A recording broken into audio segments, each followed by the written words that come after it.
mana is gone.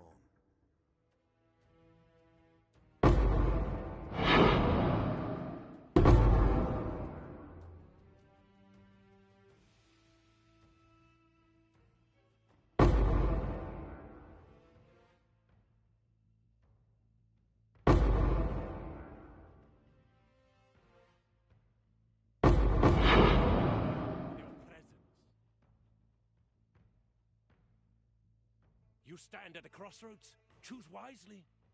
Show no weakness. Power divine. I require only faith. The rest is...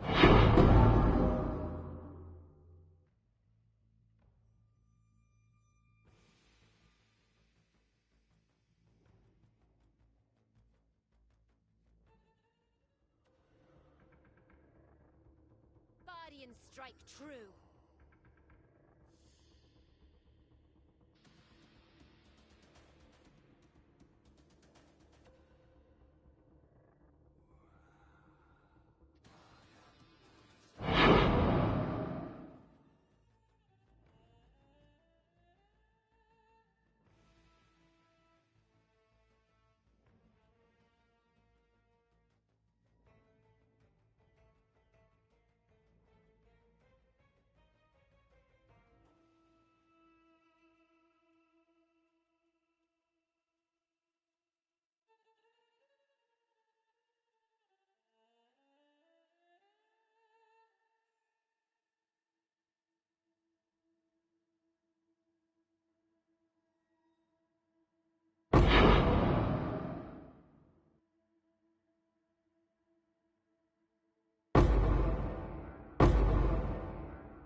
Greetings.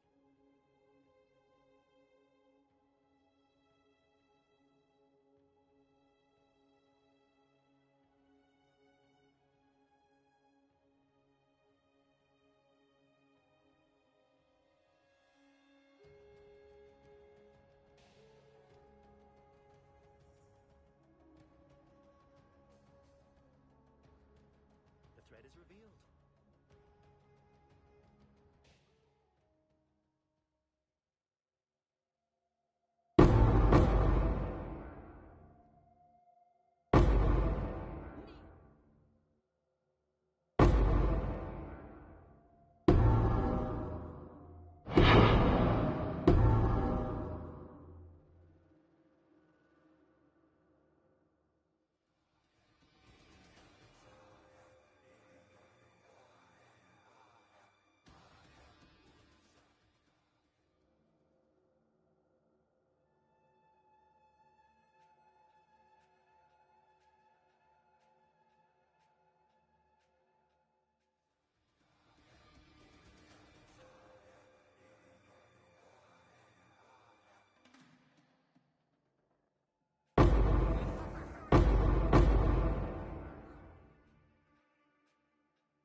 What is it?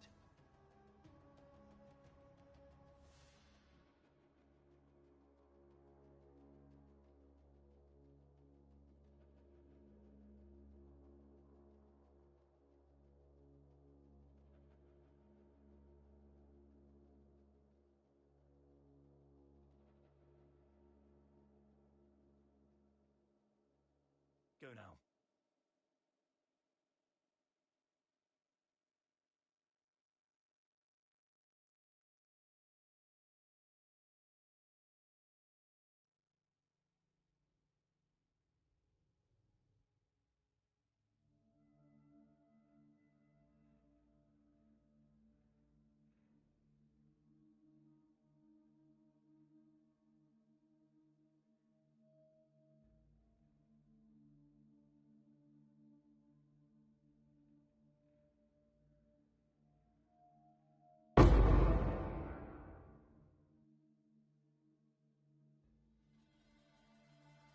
The judgment is yours to make.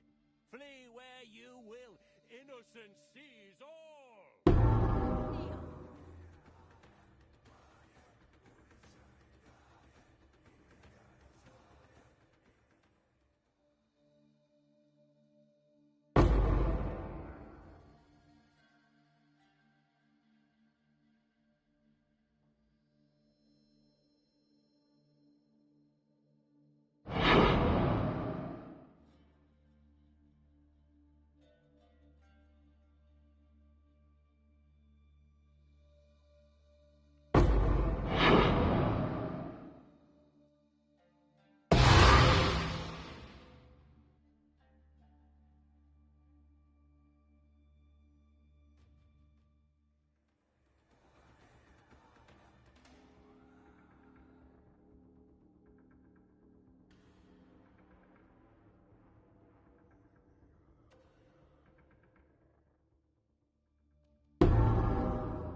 What news?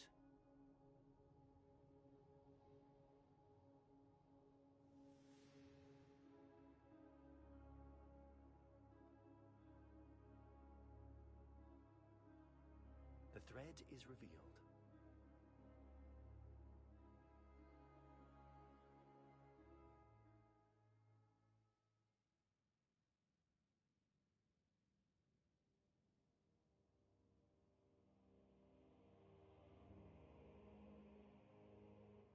Neil.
quickly!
Die quickly!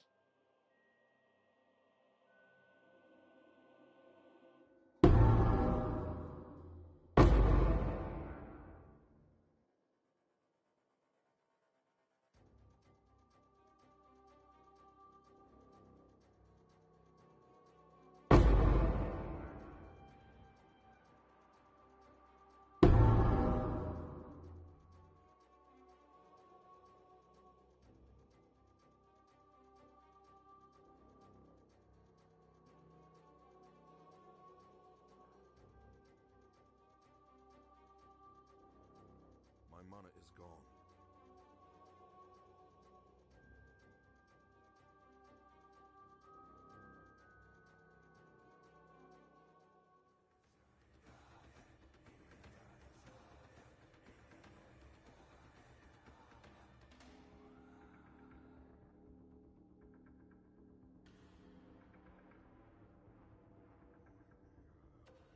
Kneel!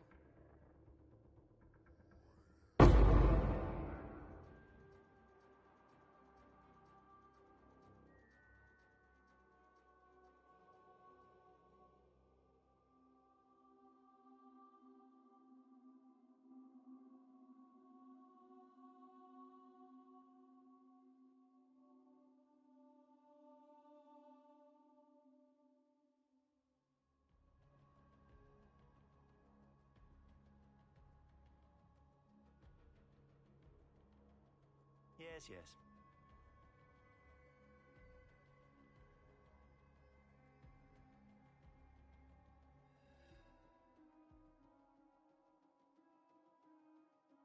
As expected.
Body and strike true!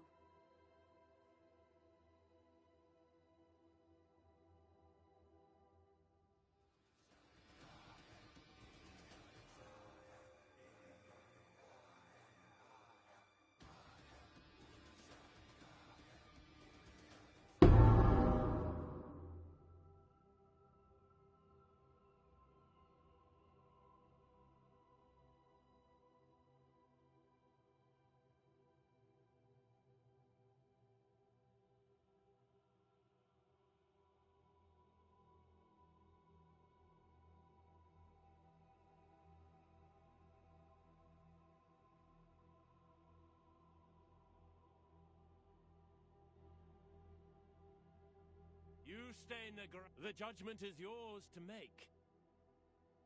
Show no weakness. Let his power be known! I require only faith. The rest is yours.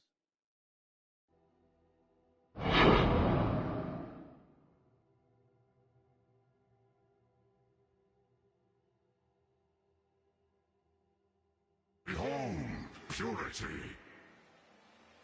and oath.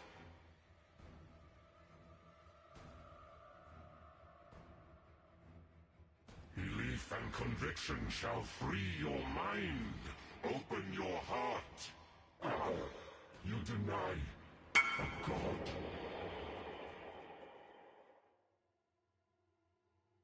Here we go, once more.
expected.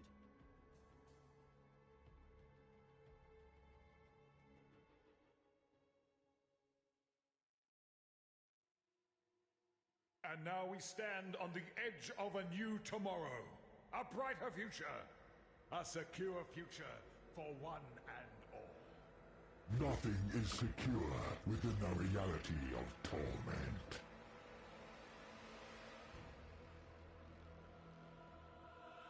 In the darkest part of your mind, there is untold power. Means to an end.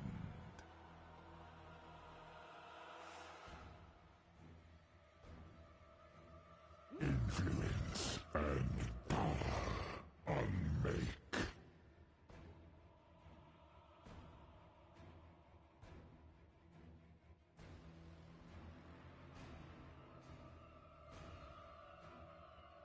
Frozen in time and space.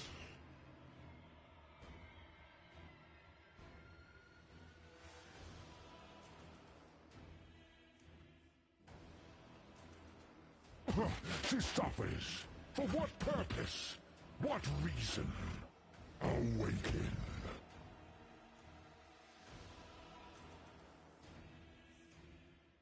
The Atlas is everything we see, and everything we do not. Unbridled reverie. In the darkest part of your mind, there is untold power. Hubris unyielding. Burning synapses.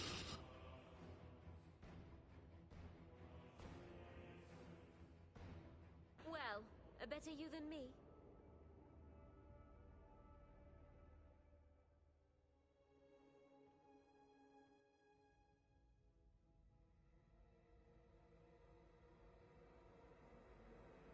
Ugh, I'm not hauling you back to town.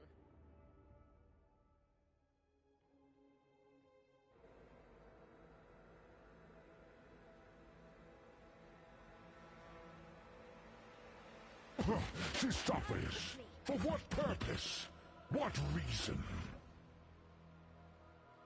Unbridled reverie.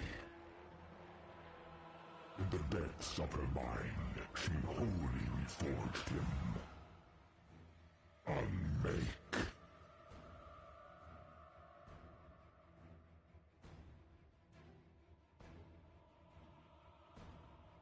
Power absolute.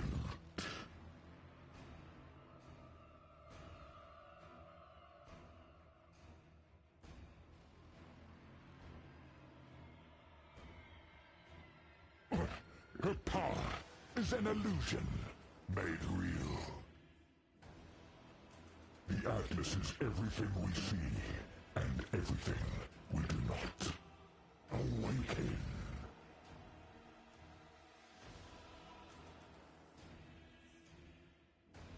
Consequence.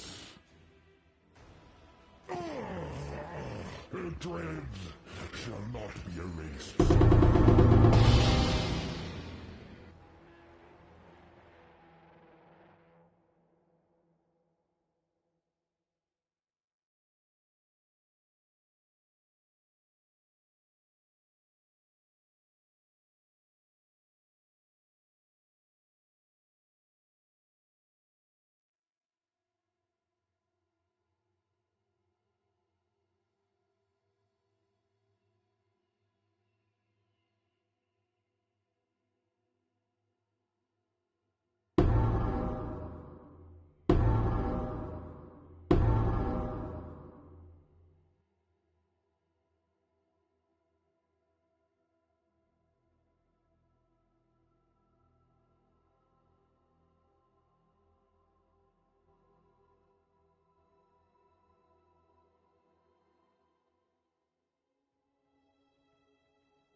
What have you got for me?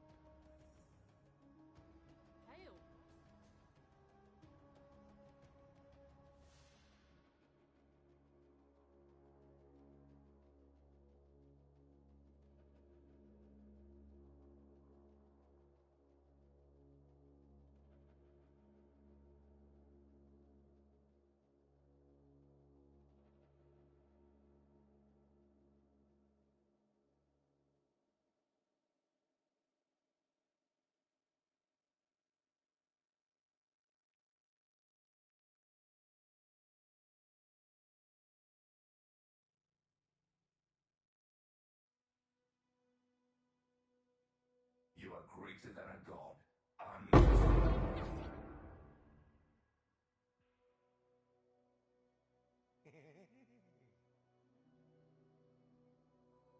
Death waits. Choose as you will. I offer no resistance. You have chosen death. Well, you win. It's yours to ruin.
Godslayer. Good day.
day.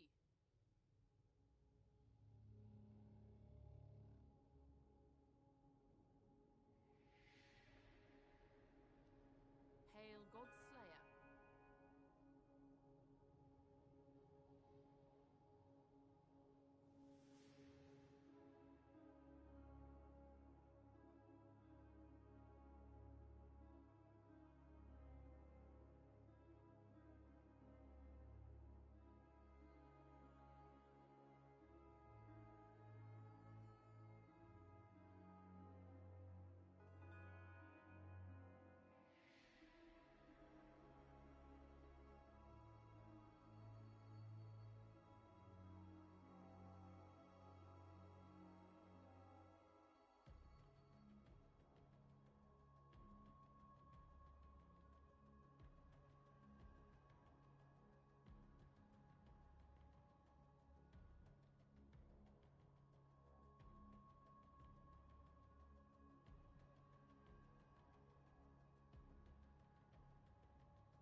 What will it be then?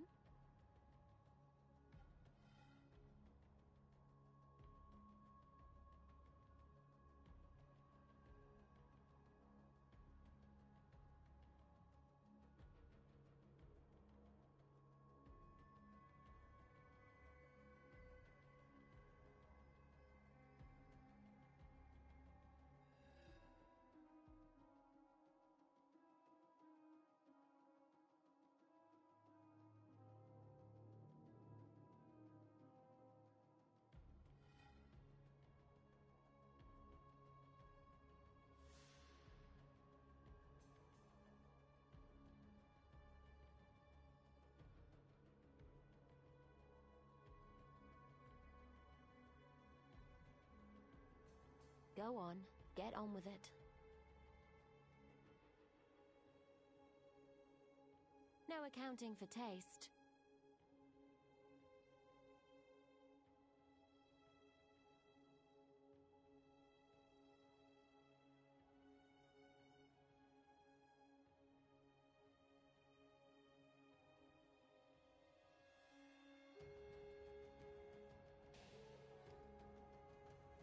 Godslayer, good day.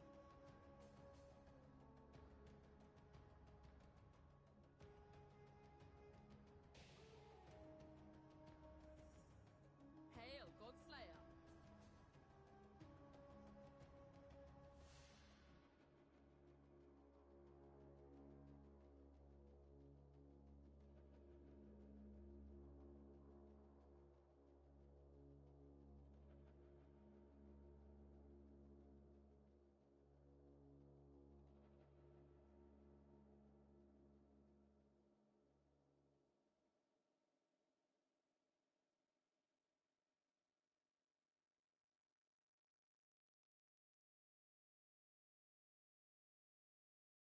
Hail,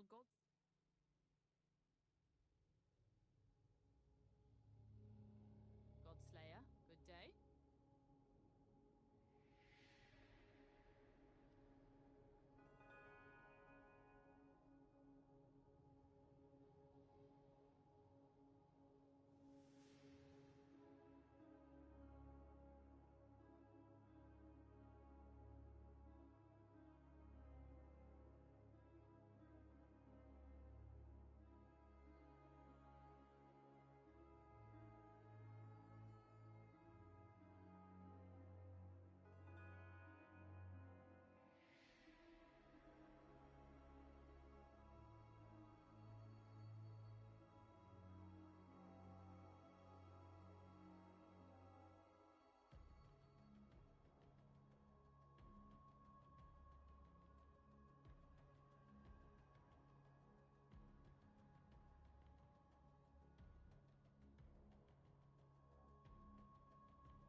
Hail, Godslayer.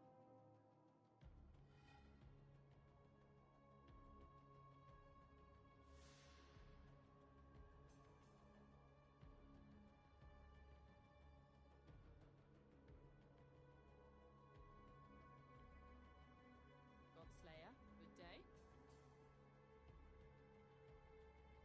Go on, out with it. No accounting for taste. Hail, Godslayer.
God Slayer.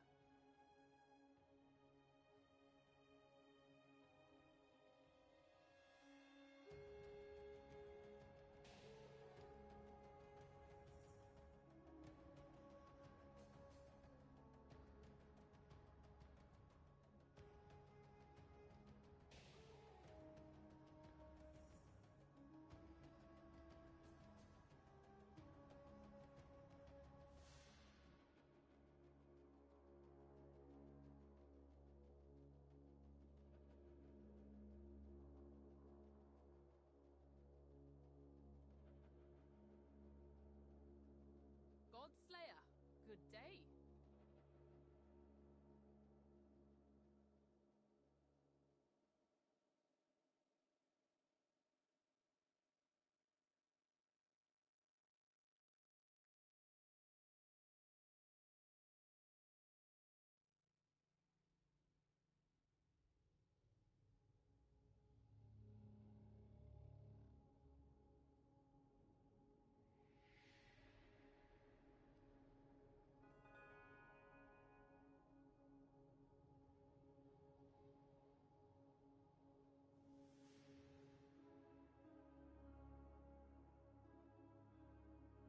Hail, God Slayer.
Hail, God Slayer.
Sorting Stash RNXD.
Go on, get on with it.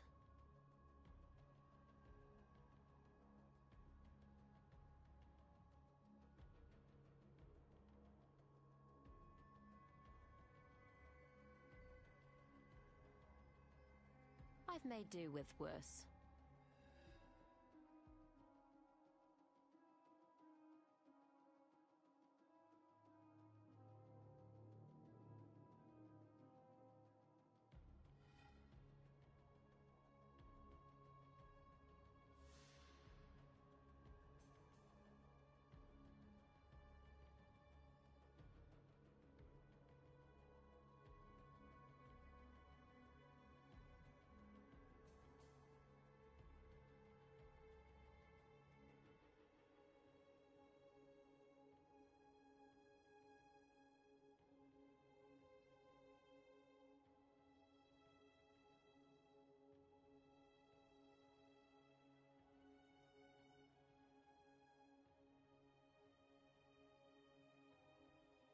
Hail, Godslayer.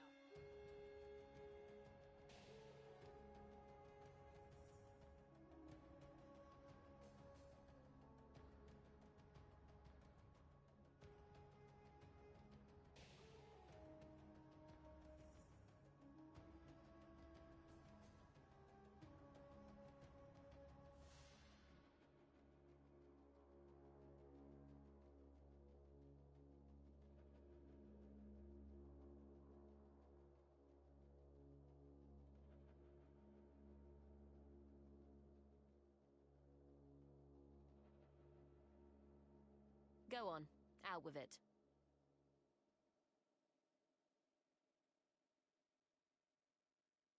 Back to the grind, I suppose.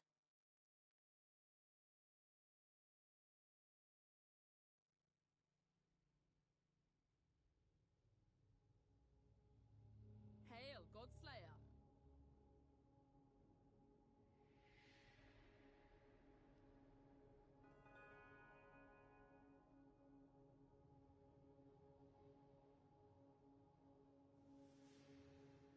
Godslayer, good day.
Not just here to stare, I hope.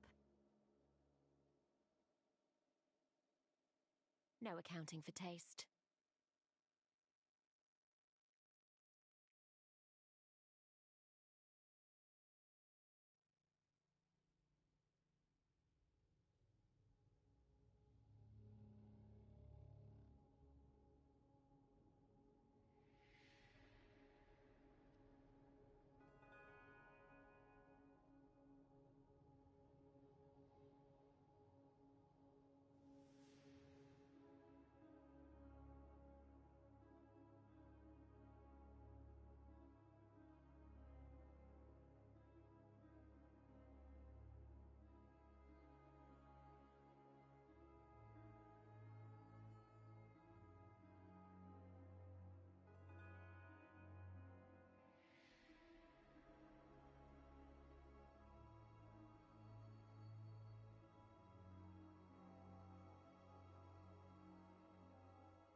first ones are watching, Survivor. Don't disappoint them. You are nothing!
Oh.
Ahoy there.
Sec grabbing a drink. We took after hour to set up our entire stash XD.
BCK.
Grinding ritual for my minion build.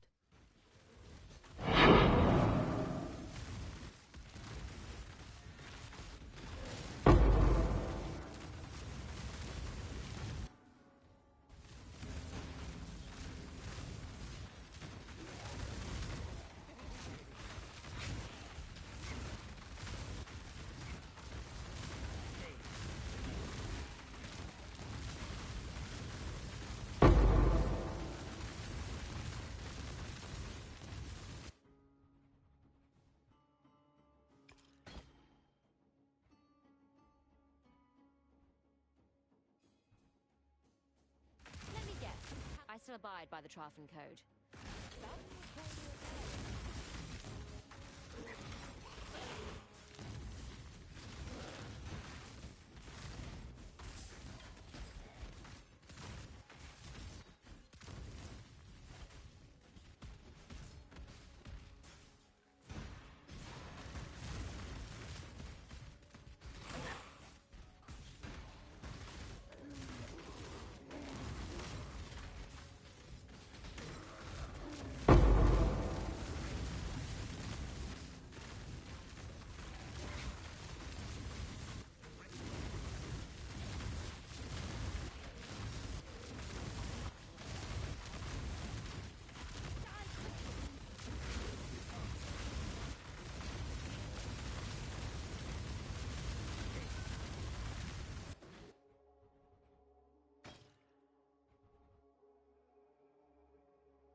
judgment is yours to make. Prove your worth. Repent! Take it then.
I only get one shot at this. Oh, this won't take long. Bloody precision. Here's yours.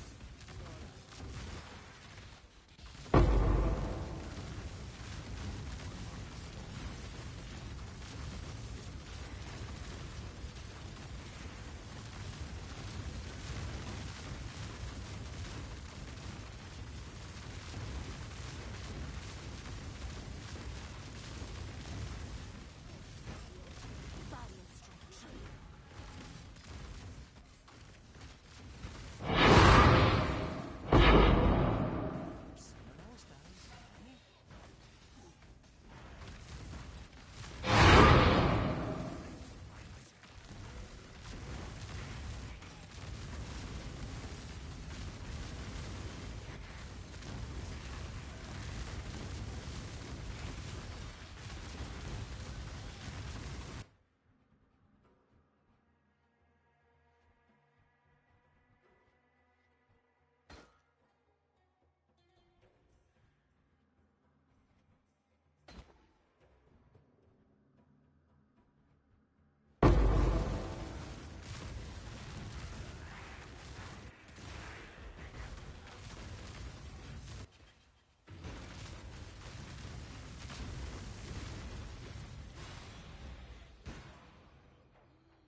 accomplish.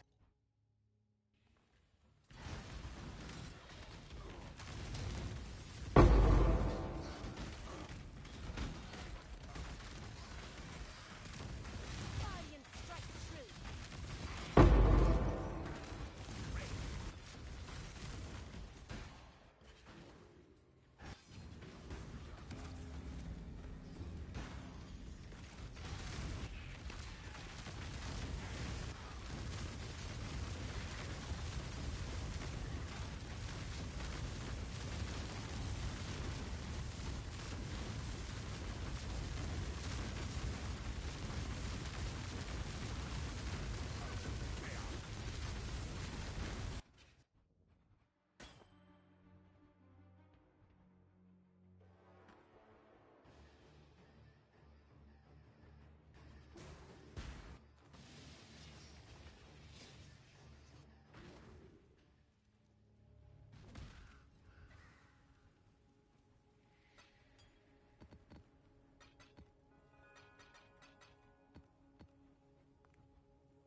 Hello, hello, hello.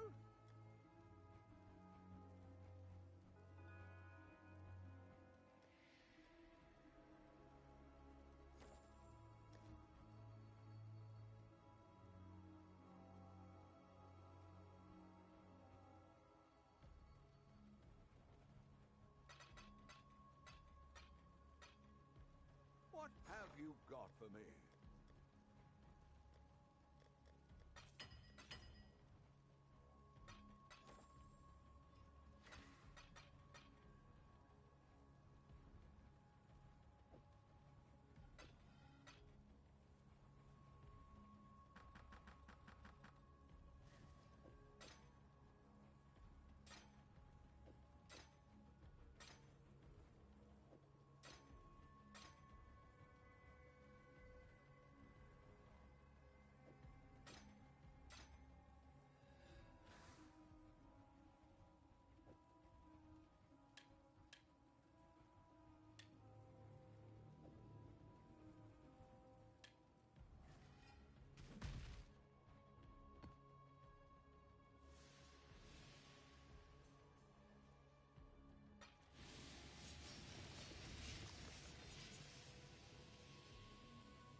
Godslayer.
the Trafen code. Choose your fate. If you need to die, die quickly.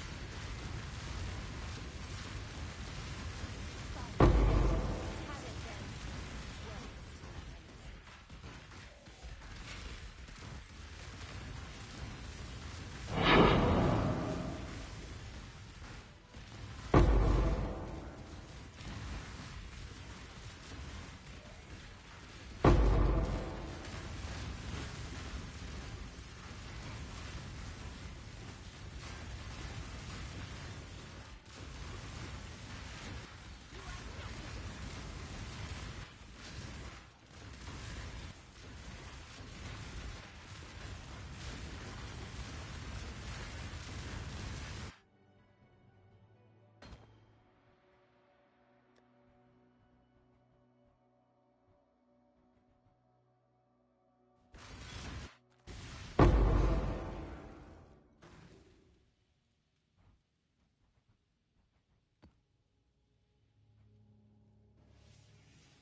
does a blood mage make a difference to you?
Oh lol.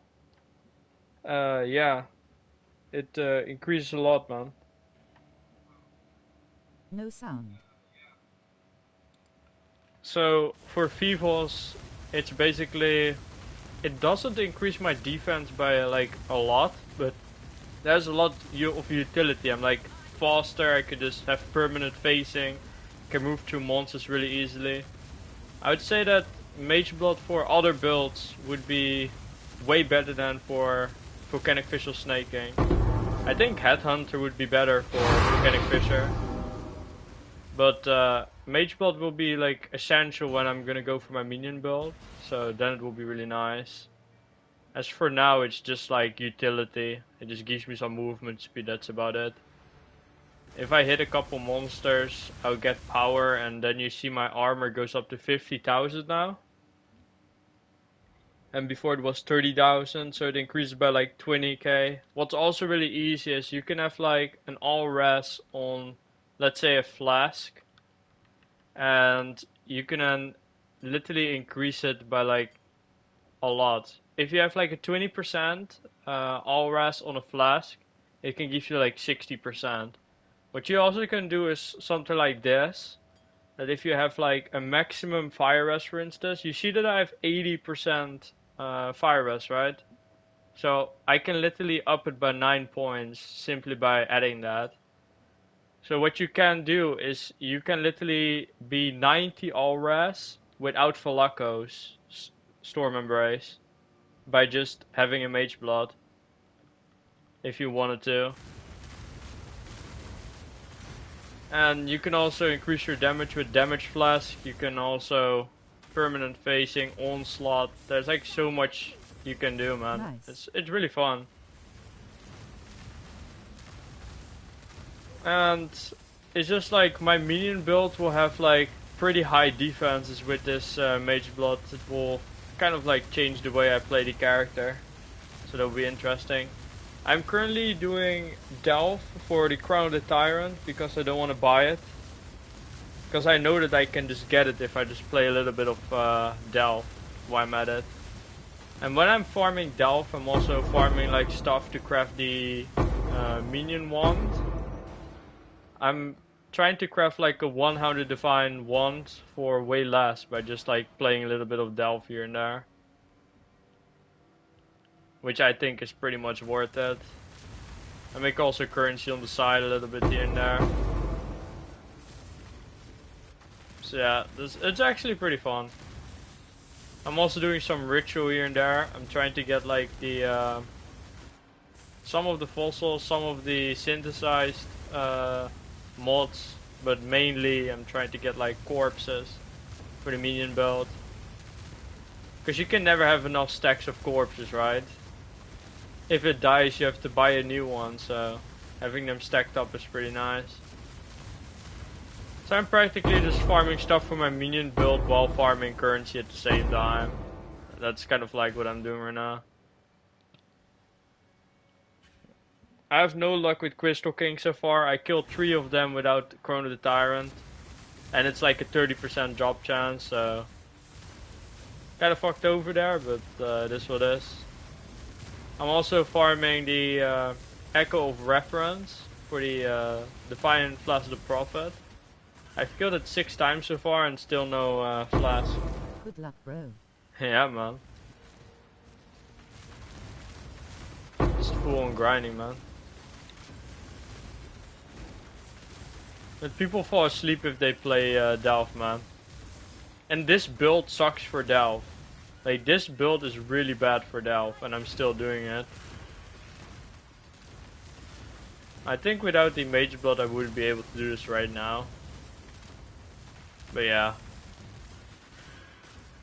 I could literally swap to Multi-Strike to Zenith, but then my clear would be like gone instantly. But then this would be like free real estate.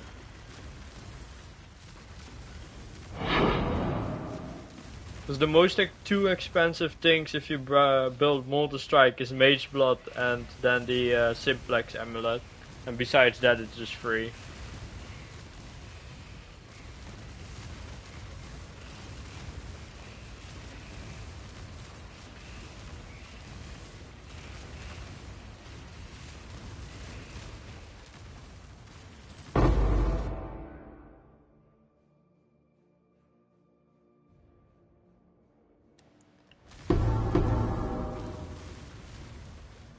But it's the same thing with Heist, like nobody likes to run it almost, and I just like it.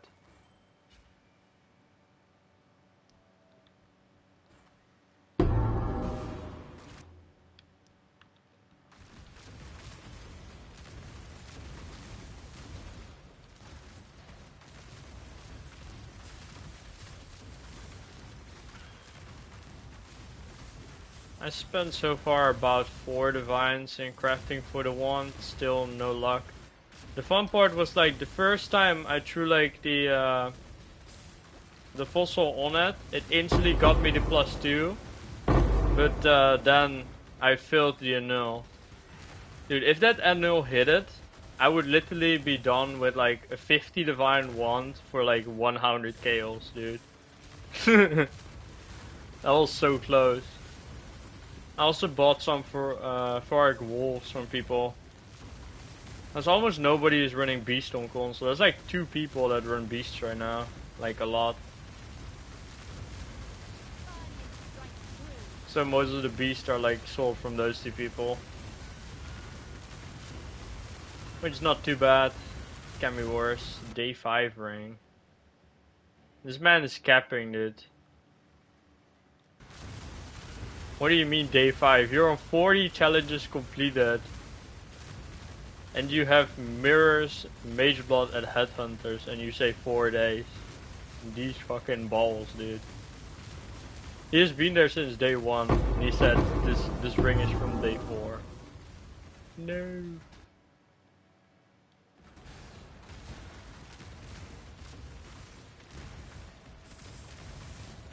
No trust. It's like one of those trust me bro moments. I'm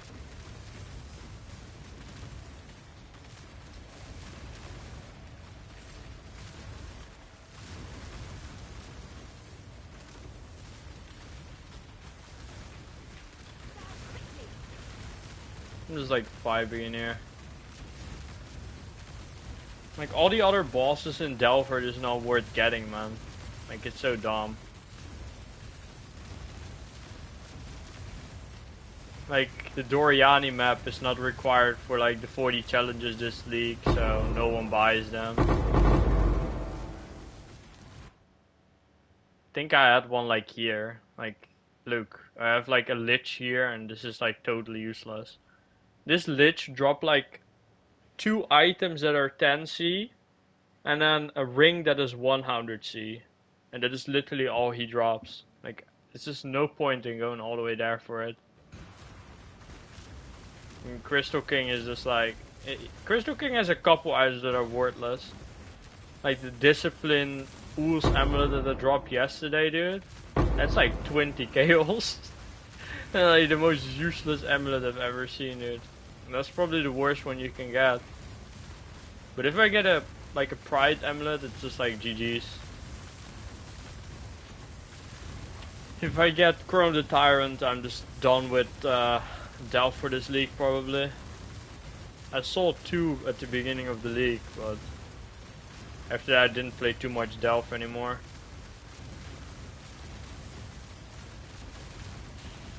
So our goal right now is get the current of town from Delph, then move over to pure ritual farming, get the scepters and the wand craft done. The body armor is like free real estate to craft. The gloves and shoes are, I could literally swap over from this build to my minion build and it's GG's already.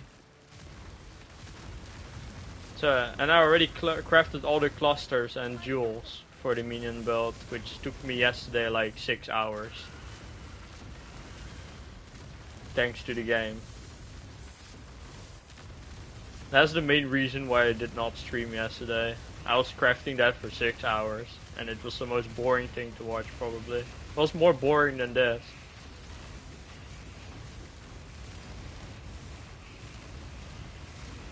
I mean, you don't really fall asleep if you play Delph unless you are like 10 plus hours in.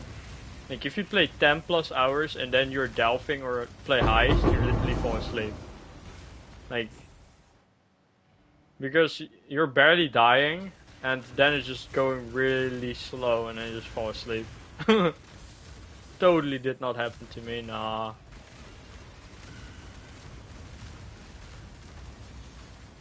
Is it better? What is better?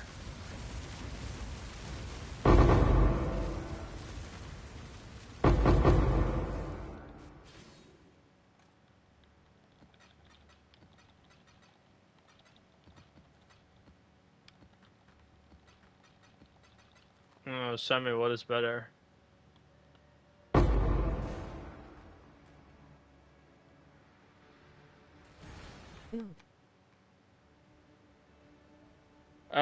So my current Feebles character, I'm not running Echo of Creation and I'm not running Crit. This is like pure armor in Energy Shield. This character is way tankier than the other version of it. I do about 30 to 40 million damage with this, like right now. But if I go to my minion build, once I'm like done with crafting the gear and the wand and the shield and everything, and get all my specters and anime guardian up, I will deal 300 plus million damage.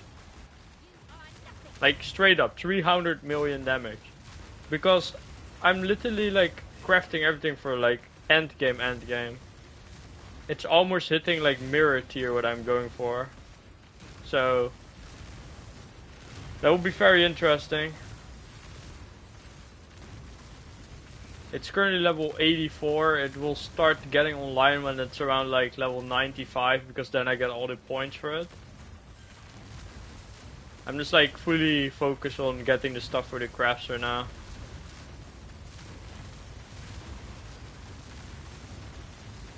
I mean, it's also like personal effort, because I could literally just do like a currency strat and then just buy the materials to craft, but then it's boring. Then I would be done so much quicker. But that would be boring to me, because if that build is done and I did everything with it, my leak is done. You know what I mean? So I tried to like extend it by farming the material to craft it myself. Because that's gonna be my final build. I'm not gonna make any more builds after that. I already made a heist character. I made a Zenith build that got voided. I made a heist character that's currently sitting on 800% movement speed. I'm literally flashing through heist right now. So, yeah.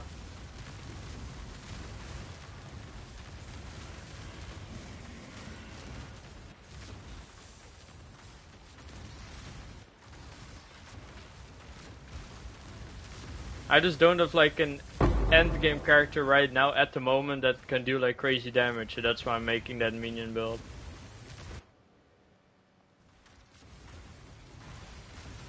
I could go for like one of those like ES stacking builds with a thermal edge, but like literally everybody in their family is playing that right now. I'm not really into that right now. Hot lab. I mean, I don't really have that much lag at all.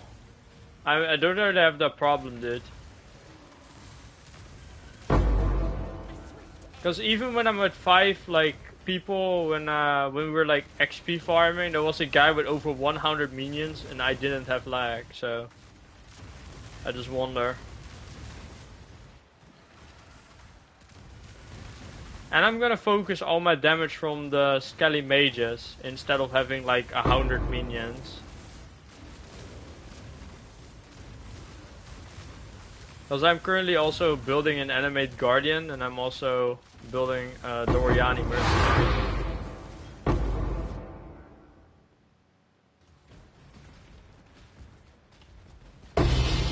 Oh, this is what I'm also farming for, look. Every time I get this thing, I basically save 100 chi almost. So, that's nice.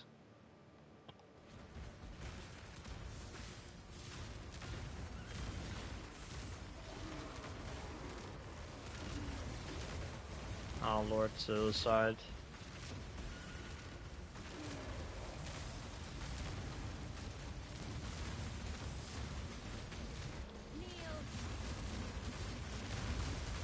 The reason why Zenith is so chill for Delve is you can literally stand still and just hold one button and then everything just dies.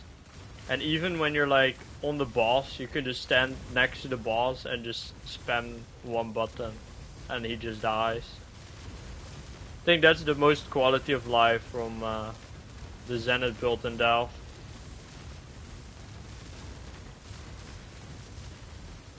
I mean, minion builds will be able to do the same thing, but not on deep Delve. Like, I got the Zenith to Delve 1100 or so. But this character, I tried to use this character at 1100 and I got one-shotted, so... Then I tried to kill a Crystal King in 600 with this character and it just... Let's just say I just instantly went back to like 250 to 300. So, let's just say I did that. Hey, at least I tried. And this character just cannot do it, it's just that. And this character cannot beat that shit. Not enough EHP. You need like 300,000 EHP for that. And this character has like 100 or so. I need 3 times the defense to even survive a single hit.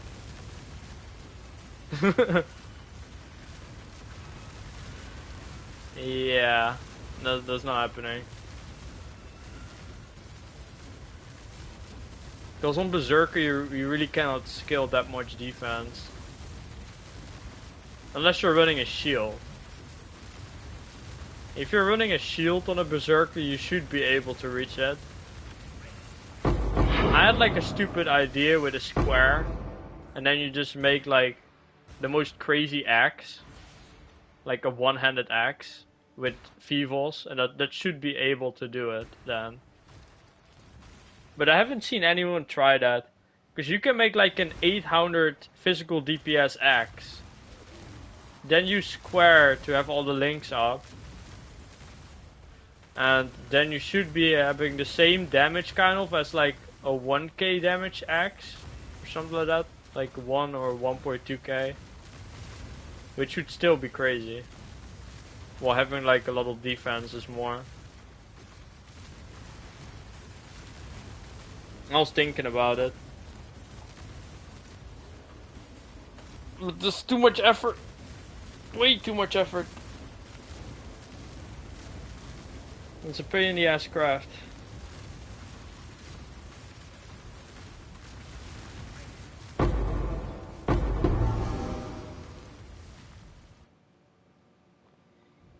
Oh.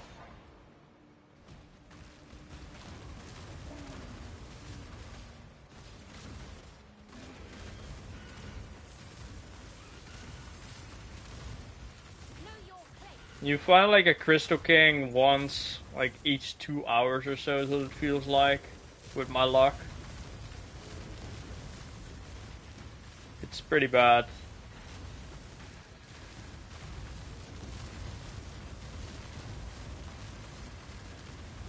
But every time you kill him, you have a 1 in 3%, no, 1 in 3 kill chance to get 30 plus div, so that pretty much makes up for it. Tangled full soul. I'm too lazy to go in the dark there. I'm going up here to the right. Too much effort.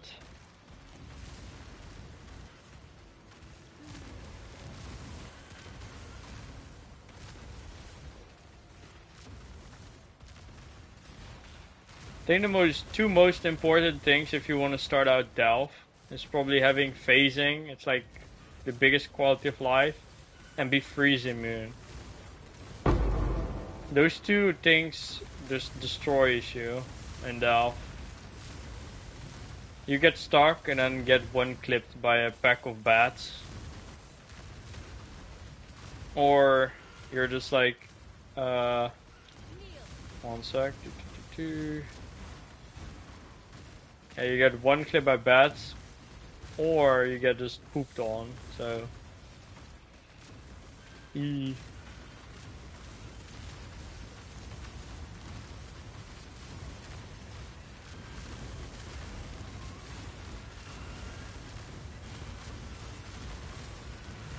And once you're frozen, you're practically already dead. Unless your Mercenary attacks and kill the monster before you die, but the chance of them doing that is really low. Because mostly if you're running a Delve build, you're not running an Aura stacker and then skill off your Mercenary. So your Mercenary would never have enough damage to then kill a monster next to you if you're frozen in here. So you'd be 100% dead. It's the same thing if you go to those Azerite veins and you stand still without having like high defense. Those crystal blue explosions, I think it can take like half your health away. Like look at this. Okay, that hit me for like 30% of my life. That's just one of those crystals. Like those. If you stand still in them, you're, yeah, kind of fucked if you don't have a lot of defense.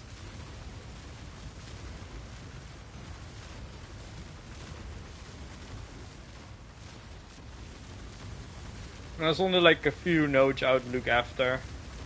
Like even this like Azerite node, I'm not like a huge fan of it, even though people make like base currency from it. Because people always buy the resonators. I'm mostly looking for the Aura ones, I'm looking for the minion ones, the fossils, and then Crystal King, and that's it. Everything besides that is just like, I don't care. If I have to go through it, I have to go through it, you know?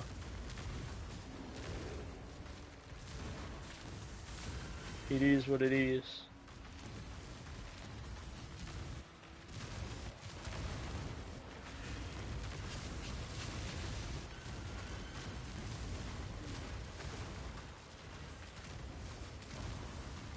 You saw those red circle explosions?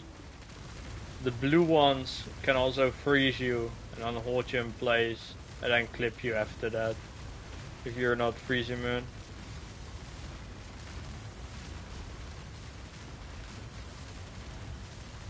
Yeah, painful. What's also funny about those circle explosions is if you have like spell suppress, it would lower that damage. And if you have spell block, you could also block those circle explosions because they're always elemental damage. Which is why again shield is just like pretty damn OP. I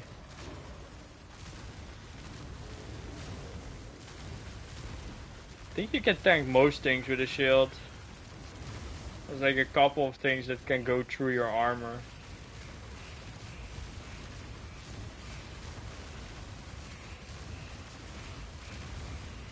If you see like the chest note in Delph, it's mostly resonator chest. And then you sometimes get like the 4 resos, which is pretty good. But mainly you get like a 1 or 2. We're almost out of Delph again. Yeesh. This goes pretty quick.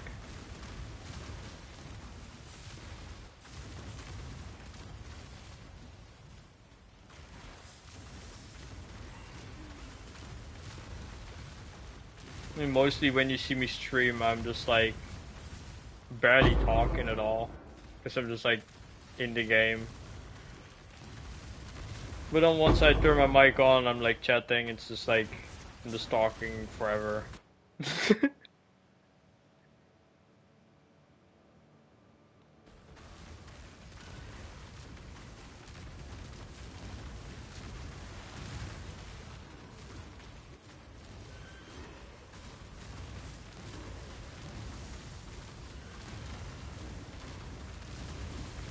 I think the biggest F is probably Soul Taker, because I need a Kingmaker on console. The Kingmaker costs like 30 divines, and the Soul Taker costs like 20, 25 divines right now, if I'm correct. It might be going up even higher than that right now. And that is like a huge F. Because on PC it's like what, like 2 divine, 3 divine for Kingmaker.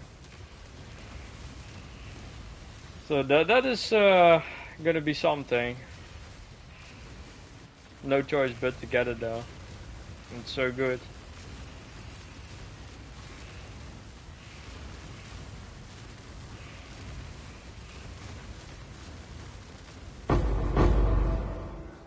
Oh, we got a tree resto there.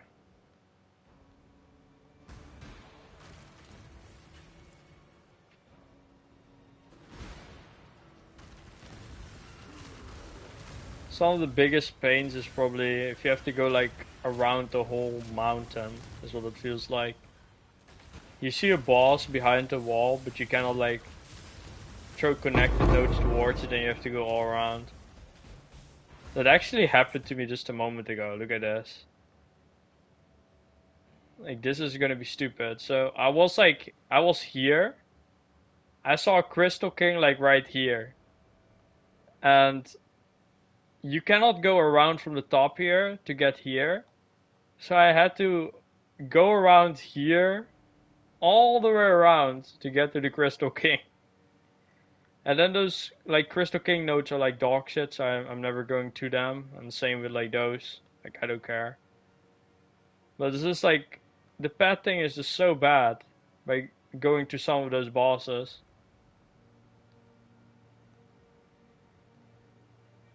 I don't know who came up with the padding, but ooh, look at this. You got a minion node here and a minion node here. We might get our Spectre body armor that we're looking for. Yeah. I'm not gonna spend 20 divines for a shit body armor, dude. That's not gonna happen. I'm trying to get like on a pretty high base, so I can then try to fracture it. Or I'm just gonna use double ganger body armor. It's like one of the two. If I cannot find the good Spectre body, I'm just gonna run double ganger. 20 is nothing. So it's 20 divines for a base body armor that's trash. Without resistances, without defensive nodes. It's just on like a level 75 or 76 body armor. And then you have +1 Spectre. So yeah. That is very special. If I can get it to like, if I can get like a body armor, like Sacred Chainmail with like +1 Spectres, that would be very sexy if I could find that. Because I have seen 0 of them on the market. but you can get it if you're doing Delve. Because Delve is the only way you get the +1 Spectre, obviously, but yeah. It's just pure RNG. And if you get it, you get it. If you don't, it's what it is.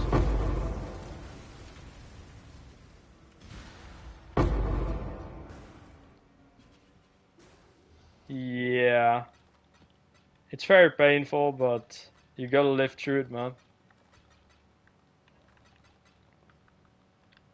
I mean, console is not like PC, right? So there's barely anyone playing like Delve at all. So you have to mostly farm most of the things yourself. Or pay 5 times the amount or 10 times the amount. That's the usual. Some items on console are 20x the PC amount, which is pretty fun. So yeah, I'm not gonna deal with that. Let other people deal with that. I'm not doing that. I mean, it's not too bad to farm yourself, so it can always be worse. Like for instance, here we got the Grim Armor, and if I can get like a Spectre base out of that, it would be like, that would be kind of finished, you know? You just gotta believe, man, that's all there is to it. Just believe.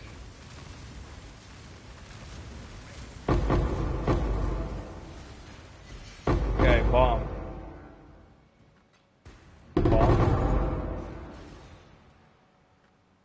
And amulets. Raise zombie, minions do increase damage. Fuck. Wait. Let me just do this really quickly. And let me do strict.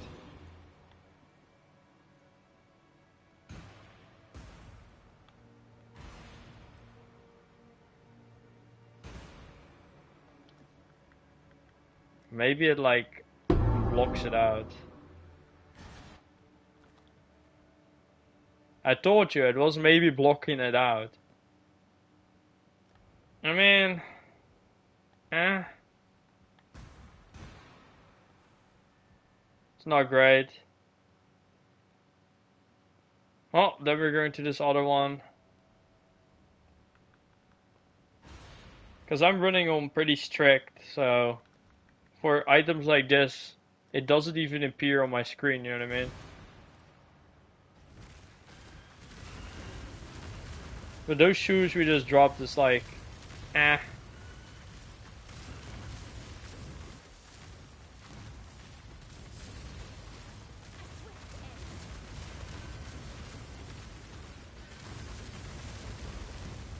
probably like 50k or something like that. Some bozo will probably buy it.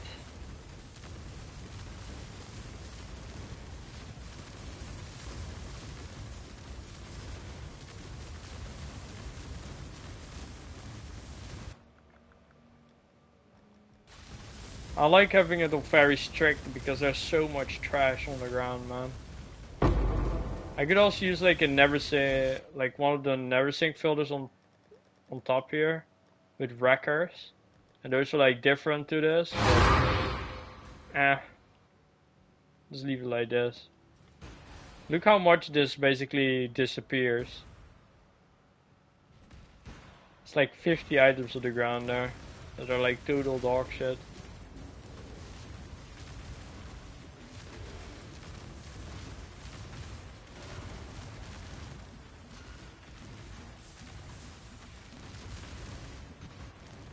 I can also show in a moment how it looks like when I use like another fill there. And I think wreckers is kind of underrated, in my opinion.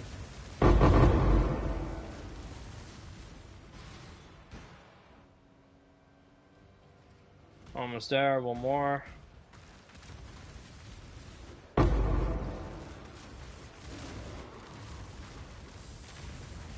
And the most common thing you can get from this is probably like the +1 like zombies on the amulet. That's worth the least out of everything you can get out of it. Unless you have it like fractured, then it's worth like a couple death, and otherwise nope.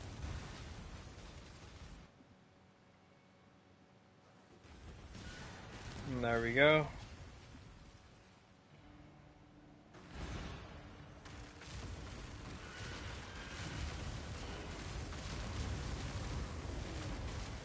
See if we get our plus Spectre. Ooh. I see 2 armor chests. That looks pretty interesting.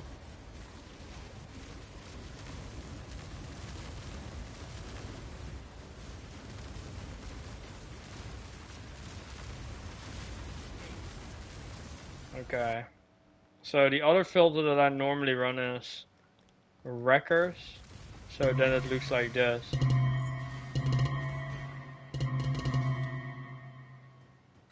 Which is not too bad, because now you can actually see the items that you get out of it. +2 to the aura gems. Minions are aggressive. Oh. Dude, if we fracture minions are aggressive, dude. That is bank, dude, if we can do that. Is that a prefix or what's the suffix? Yeah, it's a suffix. That's like huge if we get that. Aura gems on this helmet is trash. Non-curse glosser ass. This is trash.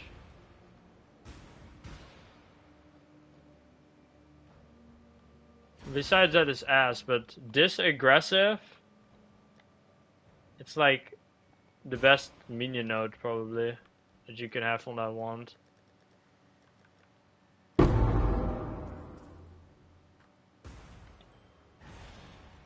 This is very strict, correct? Yes. That's crazy. Wait, let me see how much that sells for right now. Like, just aggressive. Because people all...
Bruh, it doesn't even make this shit disappear anymore.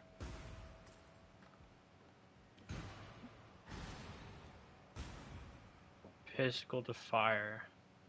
Dude, imagine if this ring had 100 plus life and that fire rest would be higher. That would have been pretty OP to sell. But yeah. It never happens.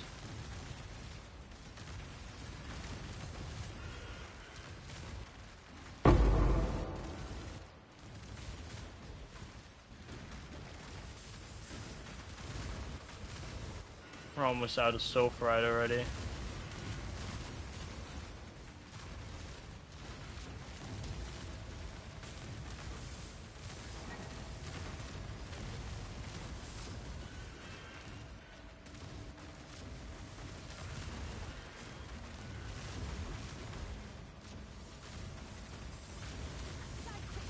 Could probably just stand on the side here and kill it.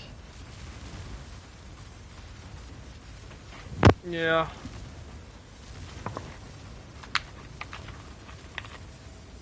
Just drinking something while I do this.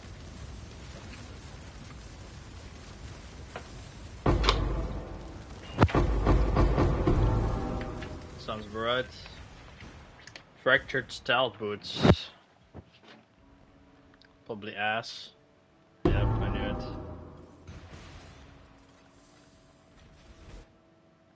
Never trust that shit. This is closed. We could go up there or continue the bottom. I think I'm going deeper. I'm going from here. And I'll just probably go down there.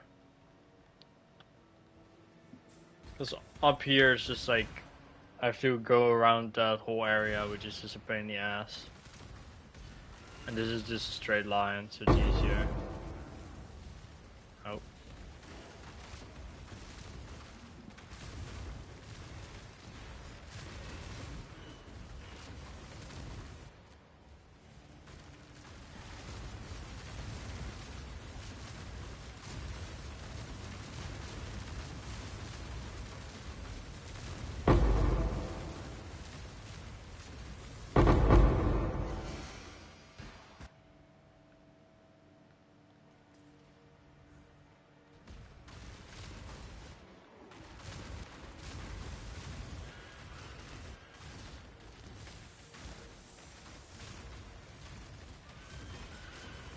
We've only seen one boss so far in this like 40,000 sulfurite.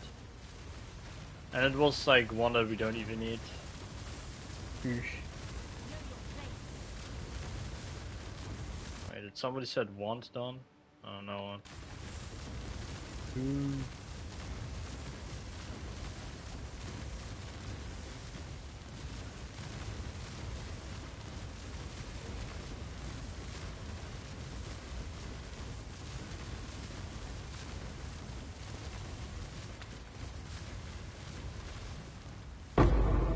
Okay.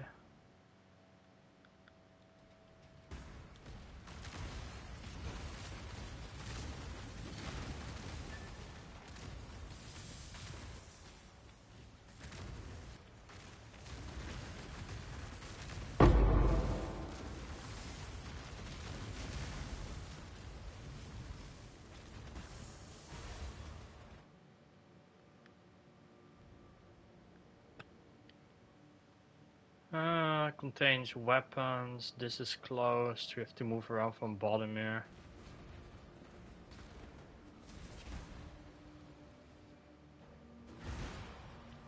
Not too bad. We might do a little bit of heist after this one.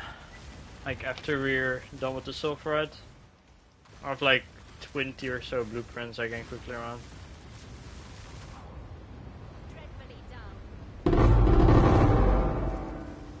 Oh lord.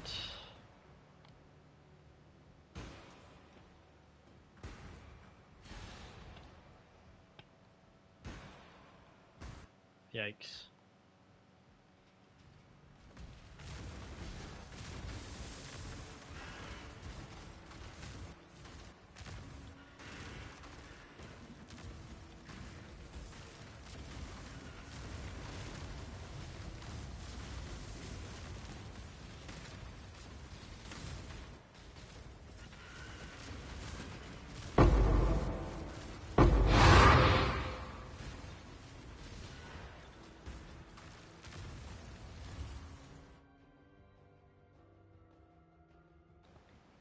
Okay, there's no path leading to the right, so we go full bottom, and we're just going deeper.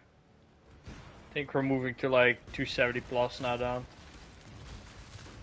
Which is no big deal.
We might make a YouTube video how to make like a really good heist character for under 20 dev. So I've seen 0 of those for some reason. All of them are like pretty expensive, saying you have to get this mage blood. Or you have to get those like expensive jewels that are like 10 divine each. Yes, please, lol.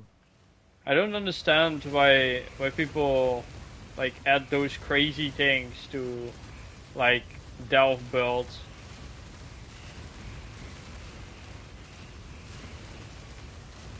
You don't even need a mage blood to run like heist. Like you can get to 400-ish movement speed heist without mage blood. Pretty easily even. I'll show you in a sec. Fuck it, I'm just gonna do it now, man. Because I've literally seen 0 of those videos. I'm bored.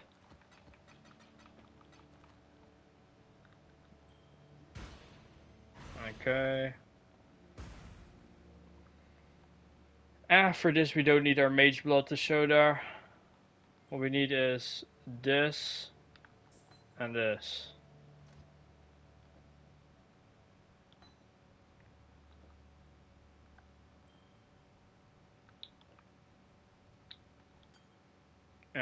Life flask.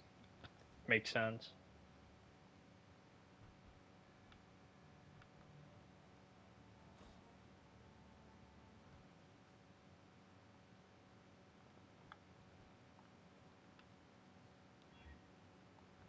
Just gonna make him wear something really quickly, so you can actually see him run. This is without even a belt on, without flasks, without anything. It's already running like this. Okay. One sec. This. Where did I have it? Blind.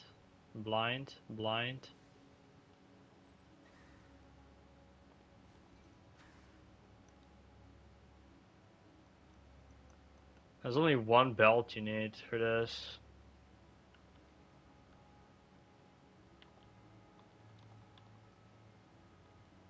It's this thing. D.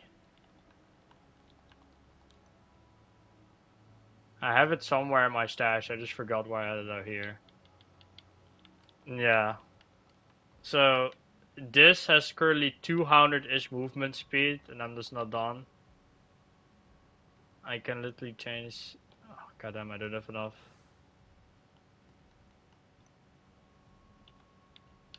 Regrets. Take this away. Add it there. Let's quickly make some flasks. I'm currently sitting at 50k. Would 50k still affect? Yeah, it will still be affected, so I need an evasion flask.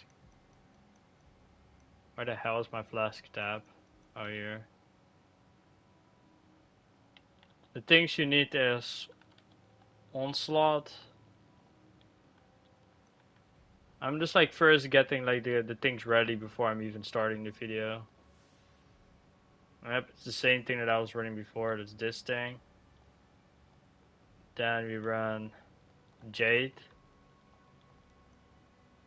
100% we're running Jade.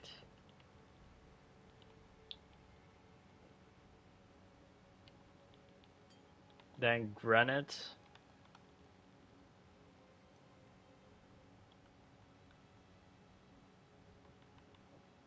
And a Quicksilver flask.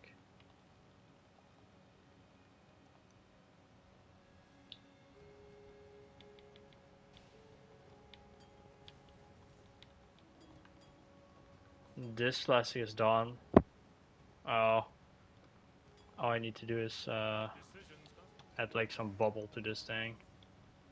Let me just grab some bubbles.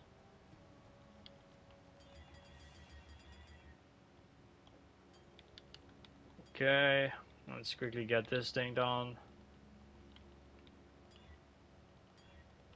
This is evasion. This already has armor with increased duration. I could literally use this, and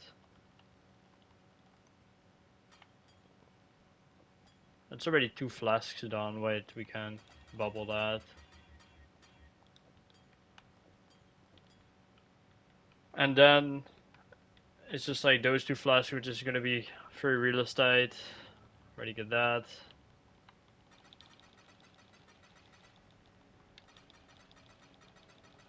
Just fill it up.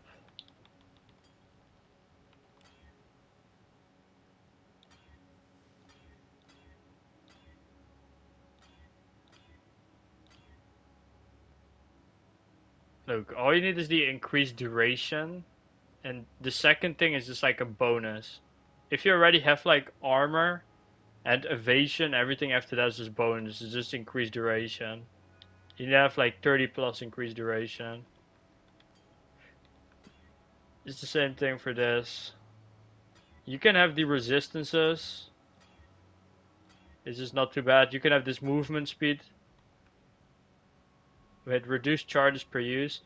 If you have like reduced charges per use, you need to have like 28. So you have like 1 more extra flask.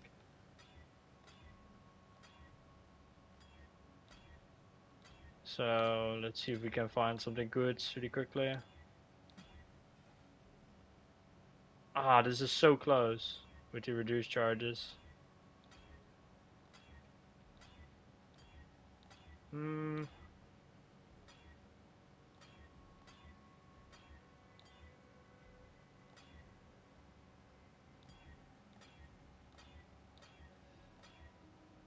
This takes like a little bit of moment. Ah, this is actually not bad. You can, for instance, run this also.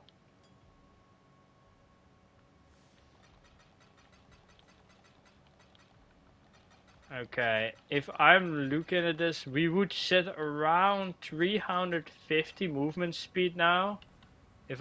Nah, 300 movement speed, I would say. At 370. So we're sitting at 370 movement speed right now with this, right? So look at this. So let's say I run like a shit map, like just like turning on a white map, whatever. Then our phase run will activate. Because look, we don't have it activated right now. Okay, now phase run is activated. We're sitting at 295. Activate. 433 movement speed. And this build combined is like 15 divines. Like, this is what I meant. You don't need a mage blood. And you have 100k evasion. So you get like the max out of Queen of the Forest for Link. So let's make this video really quickly, okay? Let's just make this for YouTube so they can actually make a heist character. This is gonna be easy as hell. Yo, Mr. Jumbo here in Pedal XL1. I'm gonna show you guys how you can build a heist character under 20 divines that has over 400% movement speed. So the first thing you get is an Ijimonji, just for the reservation, which is like, this thing is 1 chaos. Like, this is a 1 chaos item. You use clarity and vitality on it. Then you get this spiked shield with as much movement speed as possible. The best above stat that you can have is 30% increased reservation, but that is gonna cost you over 10 divines. Instead, you can literally spend 1 chaos and get this shield, which gives you 15% movement speed. And it's literally GG's. You had Flame Dash, Second Wind, and Life Tap, and that is literally your only movement skill that you need to use. Devotion. This is the most expensive item for this build. This helmet with this mod takes like 4 divines or 5 divines. Because it's like 1 in 8 each time you hit a chaos that you'd get this. and it can be very annoying to hit this. You can also like fill 20 or 30 of them, and most people sell them for like 5 or 10 each, so you're like spend 1 hour to craft this. You can just spend 4 or 5 diff, just buy this helmet, and the other stats doesn't matter. Like the only thing you need is the 90% cost preservation multiplier. You add here haste, determination, enlightened, and grace. It's pretty simple. For the body armor, Queen of the Forest, you don't have to care about the evasion percentage on it. Like, you don't have to care about any of that, because you'll have too much evasion anyway. So you can literally buy, like, any Queen of the Forest, 1 Chaos, and then just 20 quality it, 4 Link. With Steel Skin, more duration, automation, and phase run. This phase run, you can also get level 21 phase run, and if you have a 6 Link, you can also use enhance. And if you do that, you can get 70% movement speed instead of 49. Which is like another 30% movement speed if you run enhance with phase run. But you don't really need that. For the rings, the most important thing is heavier resistances, and non-channeling has -7, which is like a 3 chaos craft.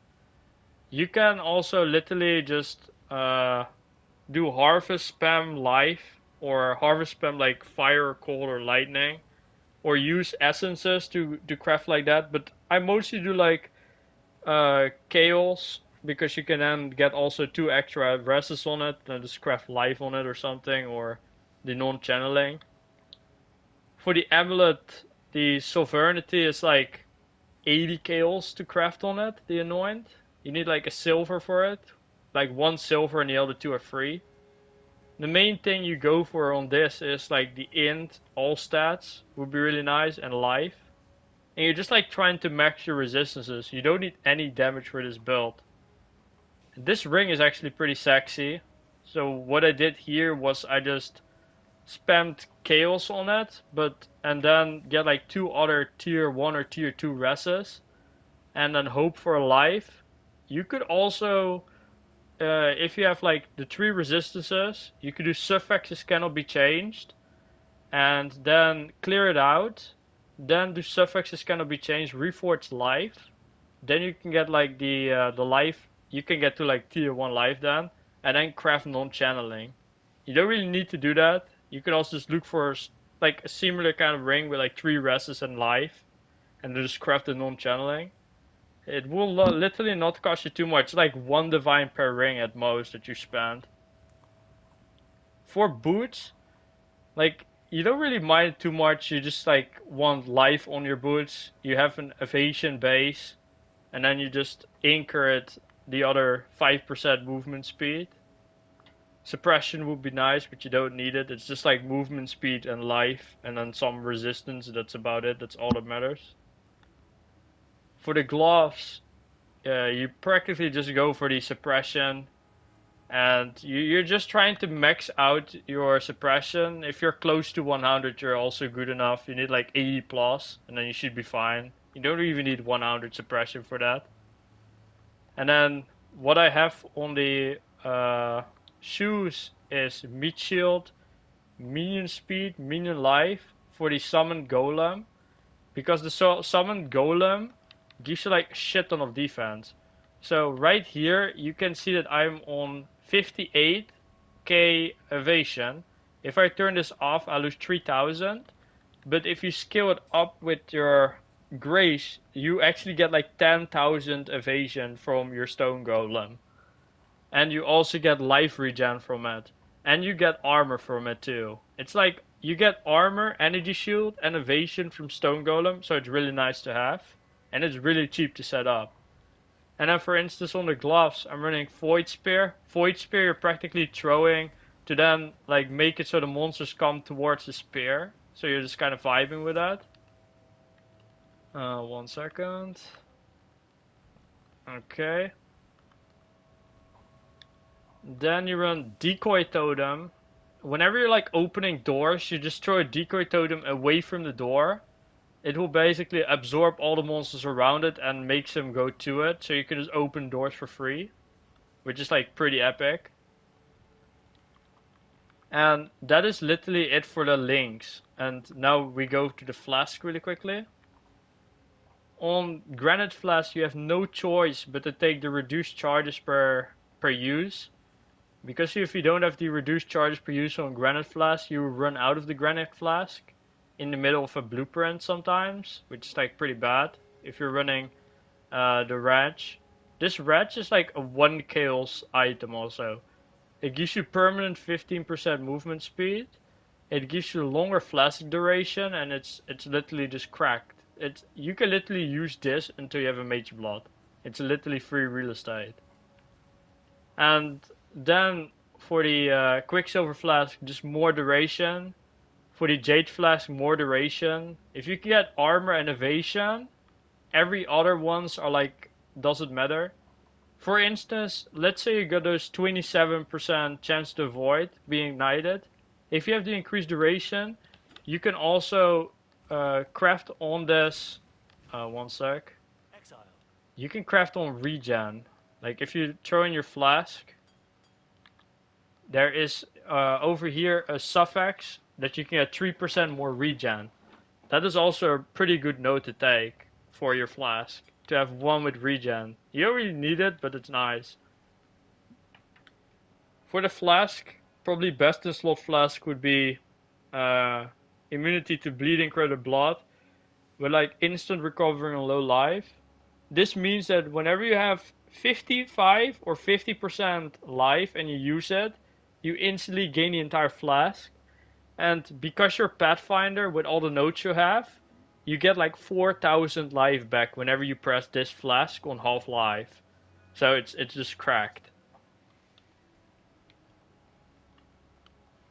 And now we go to the most interesting thing, which is the passive skill tree.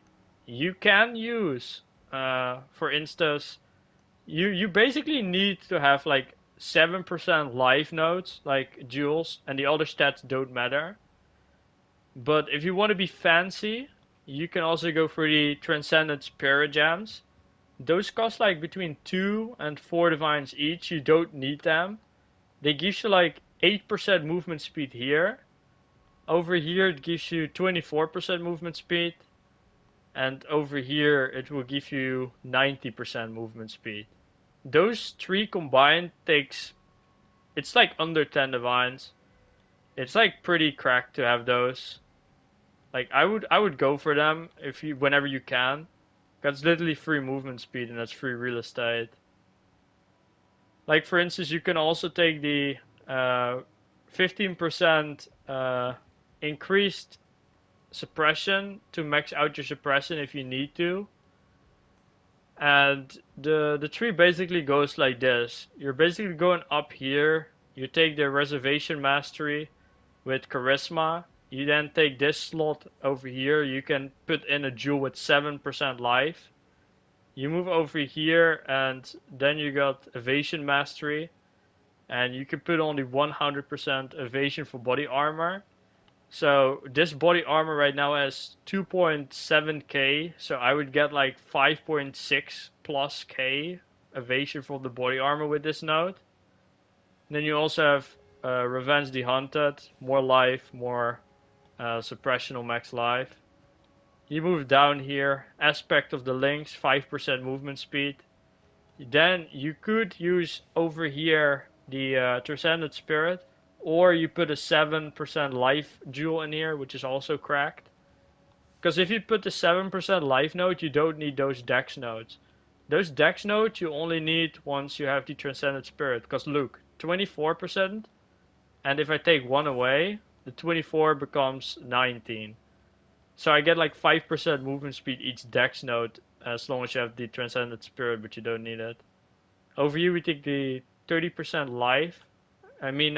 30 flat life.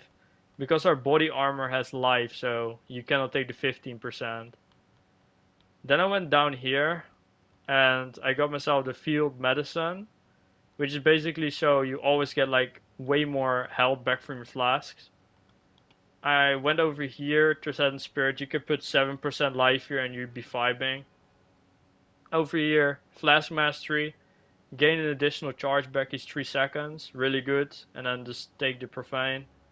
You can take Reflexes, or you could go over here for another 15% suppression if you need it. Mage Bane, cracked. I went over here to Sentinel. You can put a 7% life jewel here, or Transcendent Spirit, your choice. And you get some free rests while you're going for it. You get another 10% life, and some flat life. Here, Mana Mastery, reduced mana cost, really nice. And then you have increased mana, and damage recouped as mana, so you always get your mana back. Well, we already have Clarity, so it's just like a bonus on top of it. Over here, more evasion and stuff. You don't really need this once you're at the point that you have 80k plus, but the Art of the Gladiator is good. Those two notes on the left, you don't really need those too much, but the Art of the Gladiator is really nice. Over here we take the Wisdom Gate and Beef, which is basically just more stats because it's like difficult to get all these stats. You and Evasion Mastery, 10% increased movement speed, and while phasing, if I'm correct, gain phasing on kills we have, and increased movement speed while phasing. Over here we took another 12% Reservation Node, which is cracked. Over here we took 10% life, huge. Over here we went for the Armored Evasion Mastery. You get 40% more armor if you haven't been hit, and 40% increased evasion if you have been hit. So I'm currently sitting on 50k. With all this up, we sit at 92, and then we hit that, and then we go to 110, which is overkill. We don't even we don't even need this node, but you can, for instance, take this away, and you could take, for instance, the each 4 seconds regenerate life equal to 1% of your arm and evasion rating, and then you heal like 600 life per 4 seconds, or like between like 400 and 800. You could also take defend 120% armor with projectile attacks, but I just took like the armored evasion because why not? We take courage and we take graceful assault, and whenever I'm hit, I get the other 15% spell suppression. So that's why I didn't take this suppression node, because I just have to get hit once and I'll be max spell suppression. And then we went for increased effective onslaught, which is like cracked. And then here comes the main pieces that you need. You need Brute for potency on a medium cluster with spiked concoction. This is like really easy to get. As you can see over here, you have increased attack and cast speed with spiked concussion, but the gain alchemist genius is like really good. And over here, brute potency, increase the charges gained. It's like, and you get more life. You can get this by doing reforged speed or reforged life on the harvest craft, or you can just spam it with alteration orbs and you get it pretty easily. And then you get the small cluster over here, and we have Sublime Form, so we get another 50% mana reservation for Grace, because it's like really expensive to have Determination and Grace on at the same time. So having the Sublime Form just changes everything. I think those clusters are the most important thing probably from the whole passive tree, in my opinion. And then I go up here. Evasion Mastery, avoid bleeding, poison, impale. Doesn't really do a lot, but you get more movement speed over here with cooldown recovery on your flame dash. Then you got Flask Mastery. This basically gives you 4% life back whenever you use a flask, and it just keeps on like spamming flask, so just like free life back. And then over here, remove main and hinder when you use a flask. This can happen the whole time, so you just basically never get maimed and hindered because you always use flasks. And you have increased effect on flasks, which is like cracked. And that's about it for like the passive tree. This is like really easy to set up. You need to be at least level 90, I would say, with a Pathfinder. I recommend going Elemental Hit of the Spectrum when you're leveling the Pathfinder. because you can just outscreen the monsters and they cannot hit you and you level up for free. That's it basically for the passive tree. Let's go to the heist itself. Okay. One sec, I'm moving so quick, it's just, I cannot talk with this waypoint. Oh lord. And then the most important things for heist to know. No, the most important things for heist to know is probably the gear, like hands down, most important things. You can level up your heist characters really quickly by just like focus spamming that.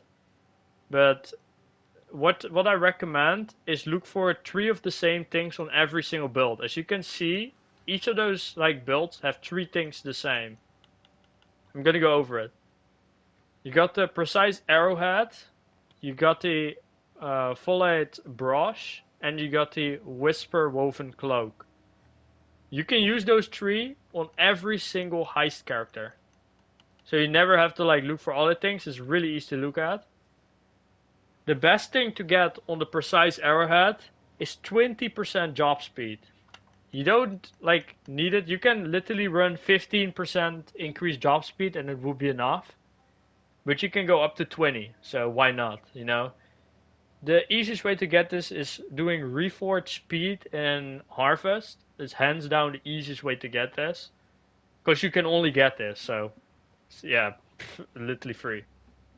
For the brush, 2 things to look after. The 15% chance to duplicate contained basic currency.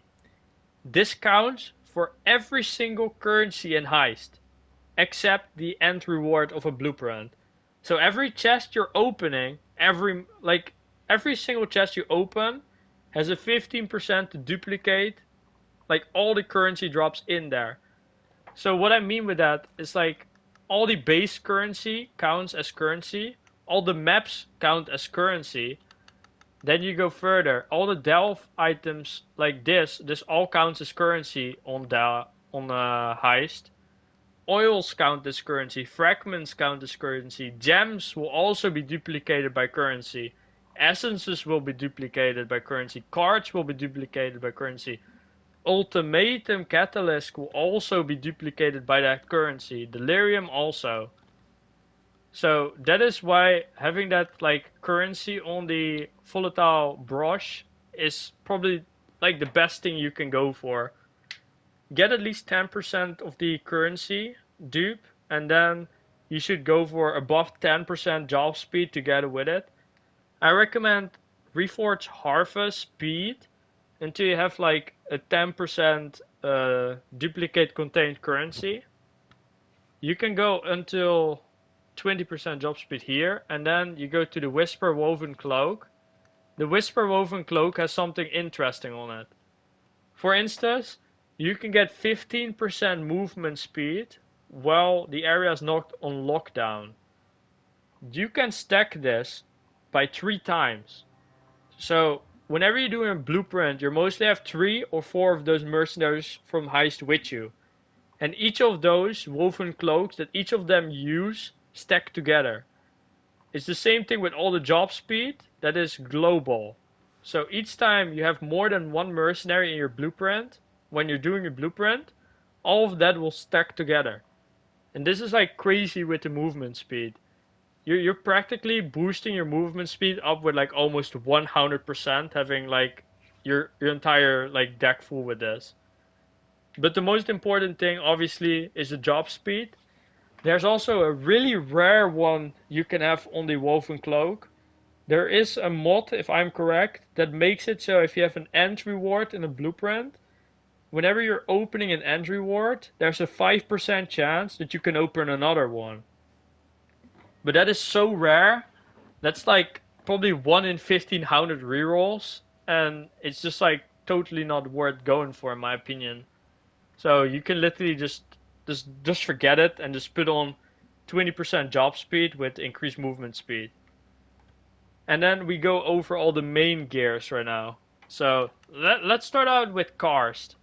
Karst's main gear is the Master Lockpick. You can get 20% job speed on this, but you can also get 20% lockpicking speed together with the 20% job speed, together with the 15% lockpicking speed that's only implicit. So you can get triple job speed on like the main part of every single heist character, but it's not necessary. You can literally go for 15+% and you're golden. And for instance, on Niels, the best one is the Traumertical. I don't even know how to spell this. You can literally just read it. Vord. 20% job speed, really huge. Huck you never use. Like, Huck is the worst character. That's the only character you're never gonna use. For tips, the best one is this one, Ruined Bracers. Just go for 20% job speed.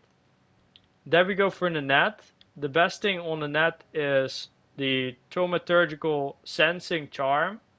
Just go for 15% plus job speed, GG's. Then we go over here for Finderi. The best item for Finderi is the Grandmaster Keyring. Go for 15+% increased job speed and GG's. Then we go to Lina. Just use this one. Silk, Weave, Soul is the best gear you can use on her. And just get 15% increased agility speed or job speed. I recommend going for the job speed, but agility speed is the same because you're only using her for that. Then you're going for the Guyana. This is your best in slot 1. You need to have like Guyana almost perfect. So on Guyana I have 20% job speed here, 20% job speed here, 20% job speed here. And here I have 17 job speed with tier 1 max rolled currency dupe. The reason why you always have Guyana with your best gear is because you're using Guyana for deception contracts. And once you're running deception contracts, you go to Guyana, and when you reveal, you're going to be reviewing for like 40% less markers. So the reason why we're doing that is like, that's literally the only like normal contract you run is deception. You don't run trauma, you don't run all the other ones, only deception for the normal contracts. And your main focus is going to be blueprint. Okay, we went to like the longest part of this. Oh lord. Now we have to go to the blueprint itself and the deception contracts. So let's just set it up really quickly before we continue with this video. I cannot wait to spend like an hour fucking editing this later. That'll be interesting. Okay, so let's run, for instance, a deception as an example. You always use Guyana. There's like two really good ups from Guyana. One, she can most of the times have card rooms, and two, she also, you only have to open the doors once. Instead of the other ones, you also have to open doors on the way back. As you can see, there's a card room over here. Let's see if the currency dupe instantly dupes it. Yes, it did. So instead of 2 cards, we got 4 cards there because of the currency dupe. We mainly just run for the end objective from Deception. And let's quickly open this. You can just like throw things around it and grab it. And then you can just run straight out without like waiting for anything. So it's literally free real estate. You just run out really quickly. Ta -ta -ta -ta -ta. And now I can show you what to do with that. You complete deception, you get this, throw that away to this NPC. Then you go to a blueprint. Now quickly show this. The reason why you run Guyana is this. You throw a blueprint into Guyana, and then you have options to reveal. You could full reveal, which take 6 different reveals. I don't recommend that. Only do full ring reveals. And as you can see, 40% discount. So each time you get a deception contract, you can do this. And this is how you deck out like blueprints really quickly for reveals. So now on the top you can see 2 out of 4 wings.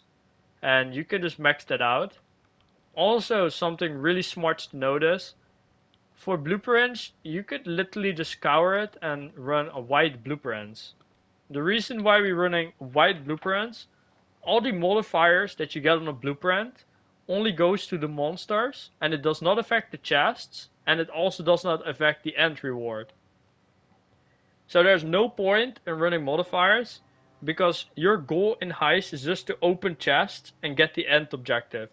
Your objective in blueprints is not killing the monsters, so it's pointless to use any modifiers on a blueprint. Okay, we got that. And then next, once you got your blueprint and you got your reveals, just get your characters in here and then confirm, run it with Adrian, Bob.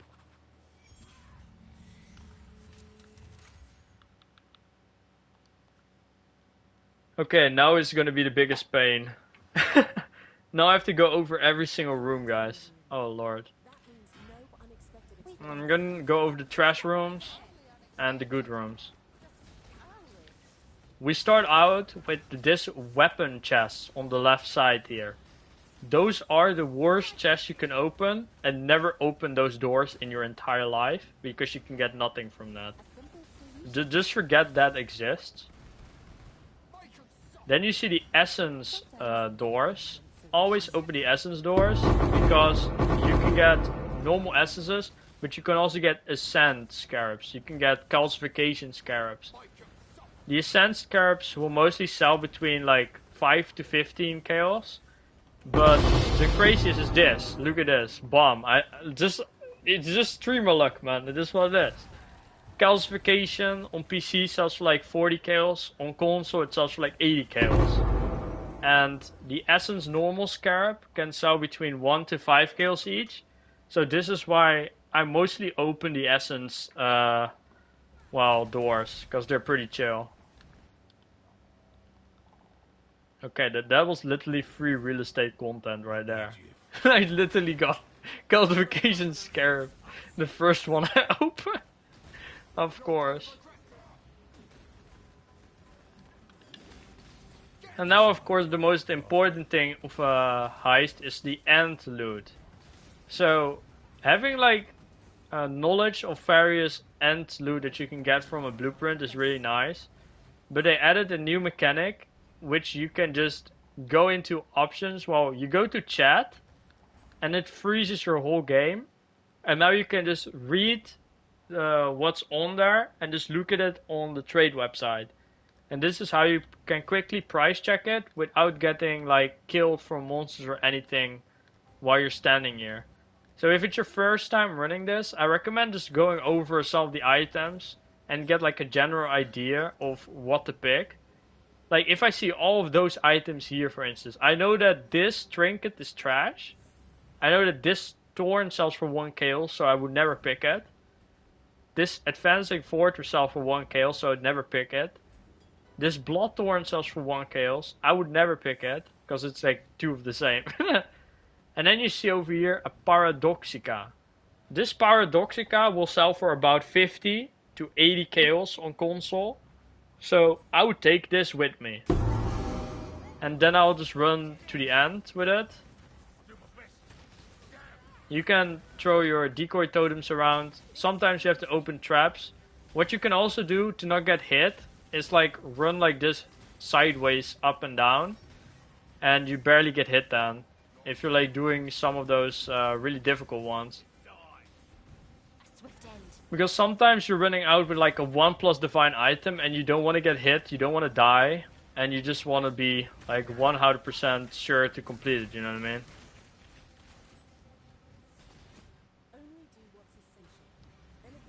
So that's it for that.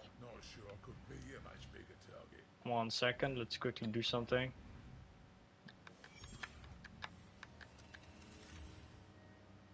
Let's quickly change something. No, actually, just forget it. I'm just going to my hideout really quickly to grab something. Okay.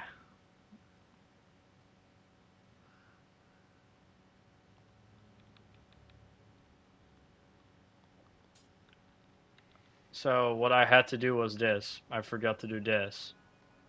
Big brain. At the end of a flask effect. Big brain. Because otherwise I just don't have it forever. While I'm doing that, I can also just quickly... I'm running with around 200 to 300% less movement speed right now, just for the showcase. Oh. Okay, let's quickly throw this on there.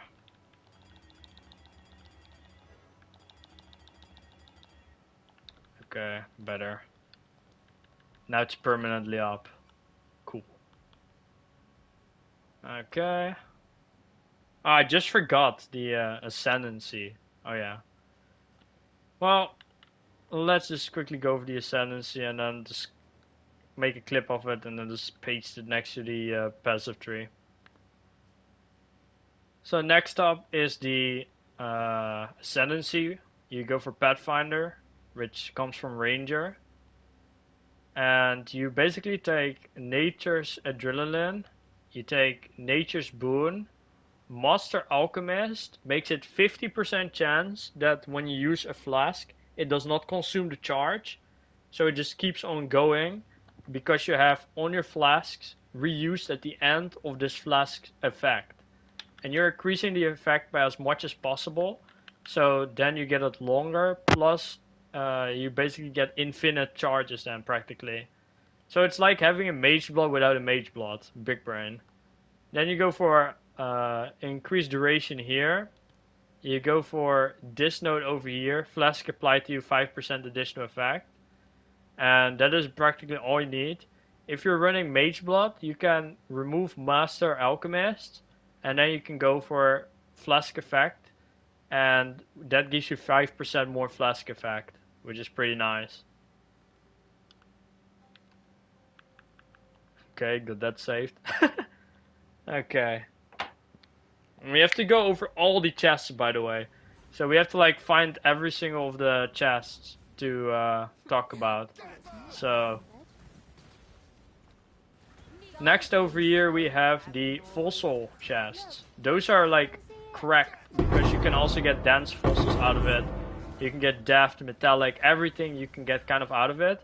The only thing you cannot get out of those fossils are like the delve specific ones. And you can also not get the 4 resonator ones out of those.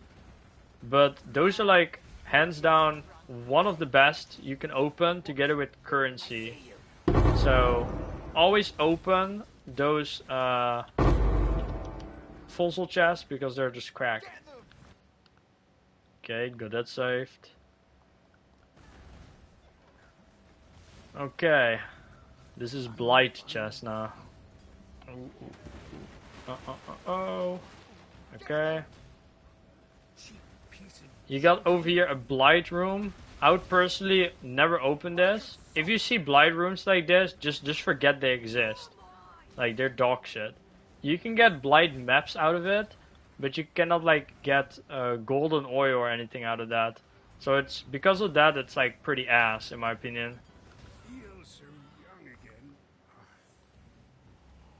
I've opened over 500 of this Blight chest, and I never ever got a golden oil out of it, or a silver oil, so... yeah, that's probably the worst thing.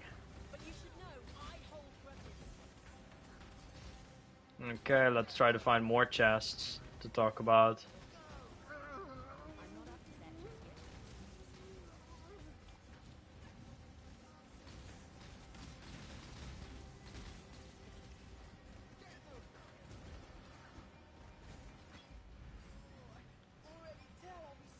Yeah. Wait, we can actually just do this really quickly. Okay, we already talked about those. We already talked about those. Ooh, this is nice. Here I can talk about more. Perfect.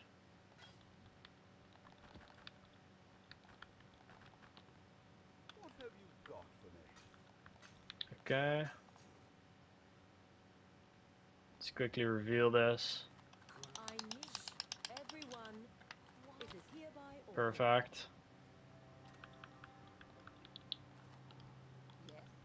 Yes. I cannot wait until I'm talking about the unique chest, dude. Like, oh lord, just... I had such bad experience with that unique chest, man. Oh lord. Okay, let's go from this one.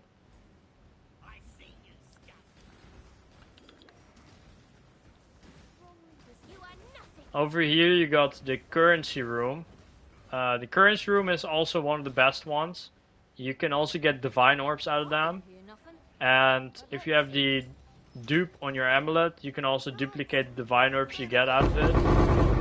But this time we didn't get it, but you can get chaos orbs and all sorts of like base currents out of it, which is like crazy good. Okay, that's saved. Okay, next. Next are those unique chests over here. So there's actually something funny to talk about with the unique chests. 1 in 15,000 unique chests can give you a Mage Blood. 1 in 15,000. Given you could open around 100 a day, you could get it in 15 days.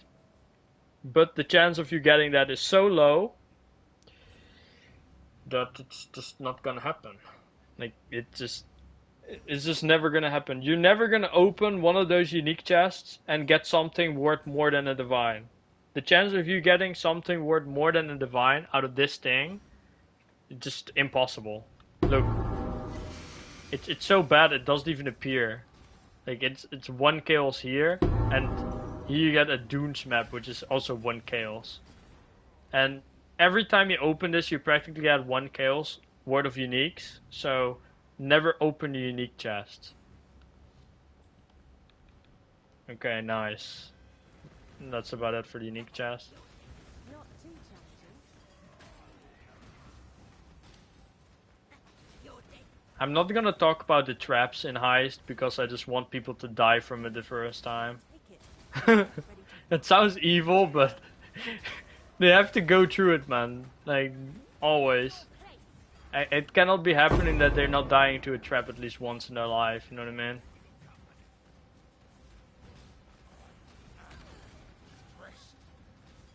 Lol H.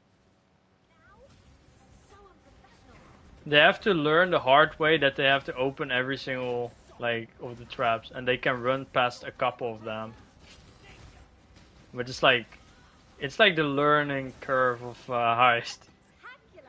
I love it. I love it to get people through that shit, dude. That's funny as hell.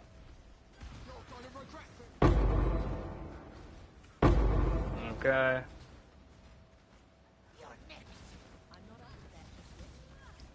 Over here you got the Harbinger chests.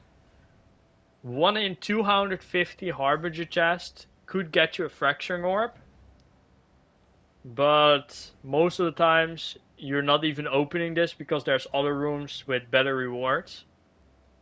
But if you want to try your luck trying to get a Fracturing Orb, you could open the Harbinger rooms.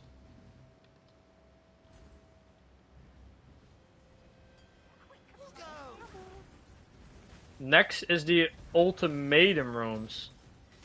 You can get every single Ultimatum scarab from this. One of them sells for like a divine, like 1 or 2 div for a single scarab. And you can also get the catalysts like from this. So let's say I open this, I'm guaranteed to get a catalyst out of it. Look, you can get every single catalyst out of here. The resistance one is probably the best one, sells for the best. You can get like 10 of them, sell for a divine. So I would say the Ultimatum chest is not too bad, but you're mostly opening like delve, cards, currency, essence over this. But it's not bad, okay? So you could open this.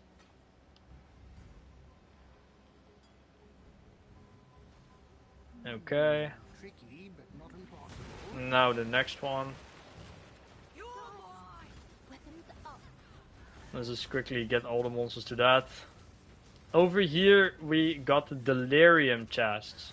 The delirium chests are probably, together with the armor and weapon ones, the worst chests to open. I never recommend opening this unless you really want to have a simulacrum. You could open, I would say, around 10 of those doors and you get yourself a simulacrum, which is not too bad if you really want to run simulacrum also. But you could rather just run delirium itself and then you just get in like a couple maps. Way easier than taking these nodes here in Heist. So I don't recommend opening the delirium doors. They're not that great. Okay. That's done. Now we only miss 2 more. And then we're done with showcasing like all the things. Oh yeah, you can also get like divine orbs, like really good items. I'm going over like the items you can get in Heist at the very end. So we're not gonna talk about it right now yet. So yeah. I'm gonna like make a list of like the most expensive items you could possibly get. And I'll just like put it in the end of the video in like tiny clips. I think that makes kind of sense because somebody who's going into Heist could literally see one of those items in the first Heist they run. And they'd be like, holy shit, my life is now perfect. You know what I mean? Like, it could happen. It could. Like, I know somebody who went through one of those and he ran past a simplex amulet on his first Heist. And he regretted it his entire life. Okay, over here you got the map rooms. The map rooms are actually pretty good. You can get tier 16 maps from this. And you can get cartographic scarab, you can get risk scarabs. You can get all of that from this. You can also get your tier 60 maps, you can get your guardian maps out of this. I think it's really nice like in the first like 1 or 2 days of a league to open those map chests, because then you can just like quickly map and get your map completion. Because based on the level of the blueprint you're doing or the contract that you're doing, you're also getting maps equal to around that level. So right now I'm running monster level 83, so I can get tier 16s. If you're running like monster level 75, you can get like tier 5 to 12. So that's also really nice to know when you're just like starting out the league. Okay. Yep. Just quickly opening this.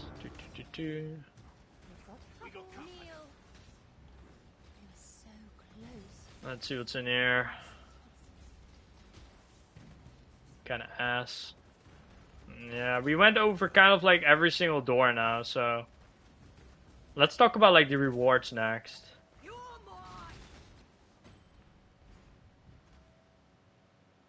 Because I think that is the most interesting thing for people to like watch the rewards that you can get for doing this. Like the jackpots. I don't think I need to explain them a divine, right? I don't think I have to explain them that getting a divine at the end of Heist is a good item, right? Like, I'm not gonna like cover a divine orb or an exalted orb. Like, I'm not gonna do that. I'm just gonna do like high specific items. Okay. Some of the high specific items you can get are, for instance, a tailoring orb. A tailoring orb on console sells for around 2 divines each you can get from Heist. But on PC you can sometimes sell for even 3 divines. So tailoring orbs is one of the first like currency items at the end you're looking for, together with exalts and divine orbs. There's like the 3 like pretty nice ones to find often.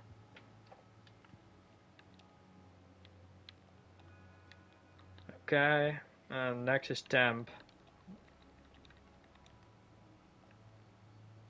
And next up is a tempering orb. You can like wait, yeah. You can basically also get a Tampering Orb at the end of a heist. 2 Tampering Orbs mostly sell for like a Divine. And that's actually pretty good. So farm like 2 Tampering Orbs, then just go to the currency exchange, get your Divine. Tampering Orbs, I would mostly pick a Tampering Orb if there's nothing better than it. But it's like a pretty good item to look after.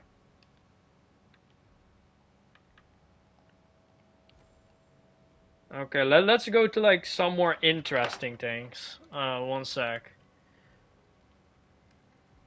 One sec.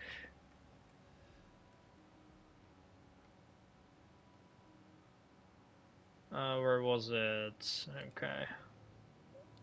Lameller. Replica. I don't even think someone on console sells this fucking thing. Right. Oh yeah, they're selling it. Okay. I can just quickly hover over this from in-game. I don't even have to go to trade for this. So that's a 16.9 item. Okay, one sec. Triumph Lameller. One of the few jackpot items you can get from the armors is Replica of Feral's Fur. This mostly sells for like 3 to 7 div, based on where you're at the league. You mostly pick this, but if you see like Tailoring Orb together with this, I would take the Tailoring Orb over Feral's Fur personally. But it's pretty nice to have like early league, because then you can sell for like 10 div. But once it's like later into the league, it's gonna be like way down. So you're gonna be like 3 divine, 2 divine for a Triumph Lameller Feral's Fur. Okay, that is another item covered, and then I think we're going for the Hyrie, because that's the most like seen item most of the times, right? Hyrie's Ire. If I'm correct, that was body armor level 65, if I'm correct. Okay. Let's go to there. It's probably a couple selling right now, so. Let me see. It's Zodiac leather, yeah. And then Replica.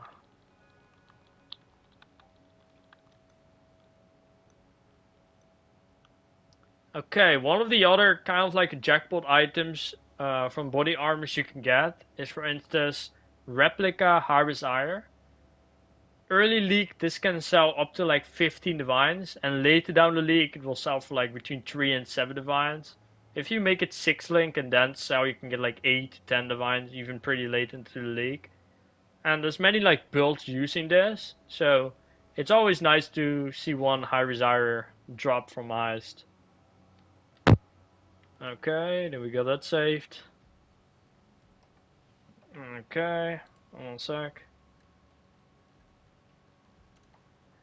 now it's gonna be hard to find an item. There's only one selling of this item that I want to show next. So, one sec. There's literally only one on the trader now, and it's a leather belt. Where's leather belt? Not there. Let's see if somebody online. Yeah. Next up, one of the things you can get that's pretty good ticket item is Replica Headhunter. You mostly see this 1 in like 500 heists. It's not too bad. On console it sells for 30 divines, which is just like totally overpriced. It's worth like 2 divines to 5 divines at most. On PC it's currently selling for 1 divine, but early of the league it sells like 10, 20 div. But if it's like late in the league, don't look at this like this price. It's like totally not that expensive as this. On console, you could practically get it for like 5 to 10 div later the league, and early it's gonna be this price. So keep your eye out for a Replica Headhunter if you ever see one. Okay, that's another one off the checklist. And okay, next one. Let's move over to Fulcrum, maybe. Yeah, that's a good one to go after. That's a pretty good ticket item that I would say like, meh. It's not too bad to go after if you see it. If I'm correct, it's a staff that was like level 60. No, it's not. Wait, what? If I'm correct, it was a staff. What? It's not even in here. It doesn't make any sense. It's not an eclipse. No, it's not of this. Oh, war staff. God damn it. Of course. Okay. 1 sec. No.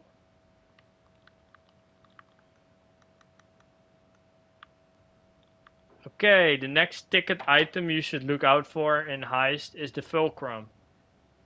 You barely ever see the Fulcrum, but you can probably sell for like 1 to 3 divines. This man's selling it for fucking 6 divines because it's a colored one that he got from a Voidboard reliquary key. No, don't look at that. Just think about between 1 and 3 divines. That's mostly what you get for a Fulcrum and Heist.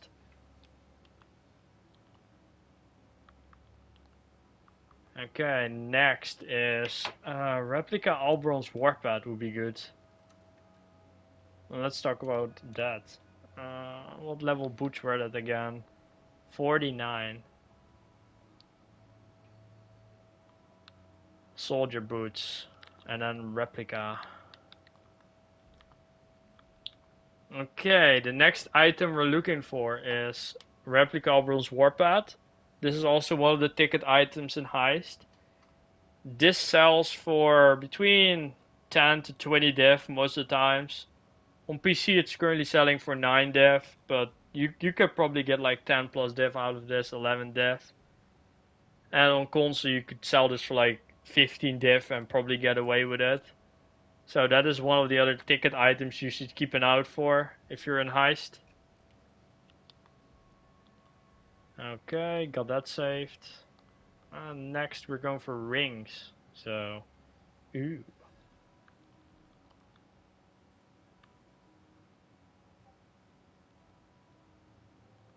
The best like ring that you can get together with the... Let's just first go over the second best ring, okay? The second best ring you can find in Heist is the Cockwork ring. And other people call it the cock ring. But yeah, this ring is pretty nice. You can do like a decent craft on it and then sell it for like 15 to 30 divines. Or you can just sell the base of this for like 5 to 10 divines. It's a pretty good damn ring if you find one. And it's pretty sought after too. So, Cockwork ring, look for it if you see it.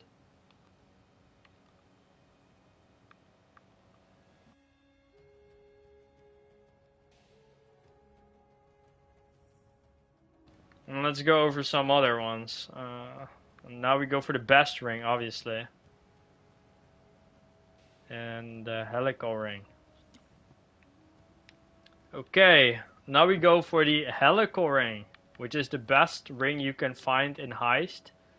This ring with a good craft can sell for mirrors, like literal mirrors. And if you look for like the decent ones, people are mostly selling it for like 90 to 100 divines.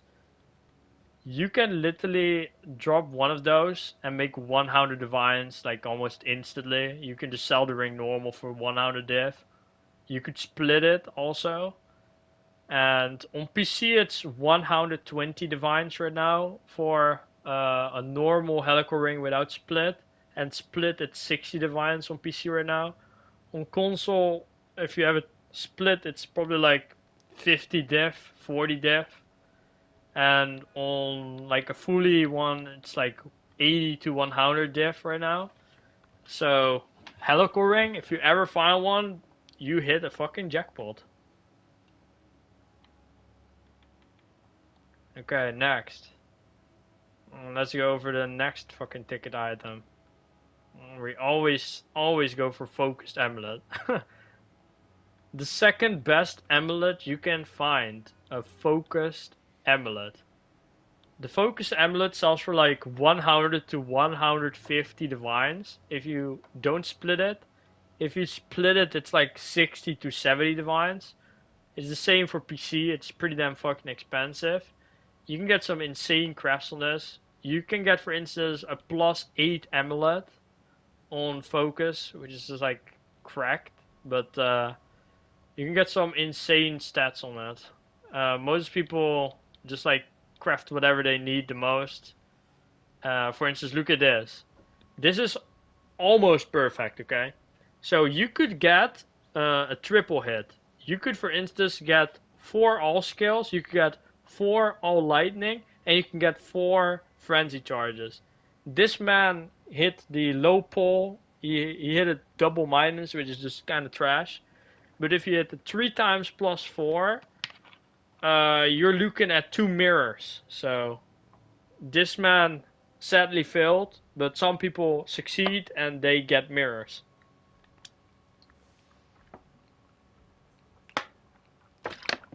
Okay, we talked about that. Oh shit, why did I click it? I don't want to buy it. Nope. I don't need one, dude. I have my best in slot amulet already. I don't give a fuck. I don't need that shit. Okay, now we go over the biggest jackpot item that you could possibly get in Heist. A simplex fucking amulet. Okay, you're looking at 150 to 200 divines split. If you have it non-split, you can sell for like 400 plus divines, 400, 500 divines for a non-split simplex amulet. If you're this lucky ass motherfucker that run one blueprint and fight a simplex, I hate you. No, just kidding. But if you find a simplex amulet, you practically won, and you don't have to do much anymore that league because you can literally run every single build you possibly want to run. So look after simplex amulet if you find one. It's hands down the best shit you can possibly find.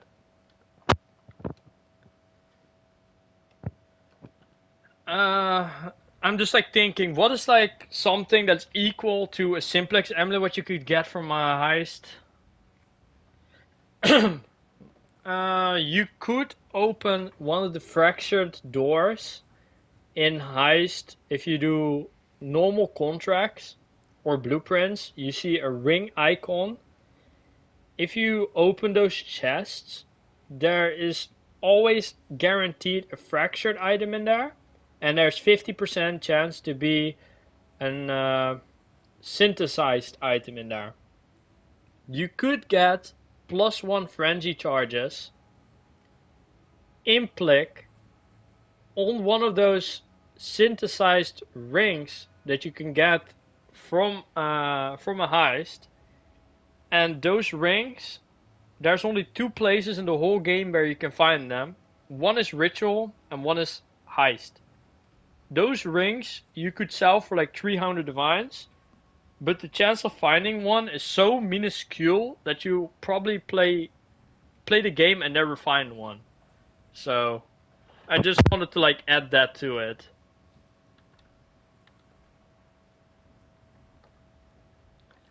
Okay, let's hover over like a couple other like items that are like juicy that you can find. What other juicy items can you possibly find in heist? I'm just thinking. We went over like the biggest ones already, like items that I'm like, It's like tra-la-la, tra-la-la on music on the background. You know what I mean? Let me think. There must be like a couple more other things that I'm like, yeah, that can sell for big. Oh yeah, I forgot.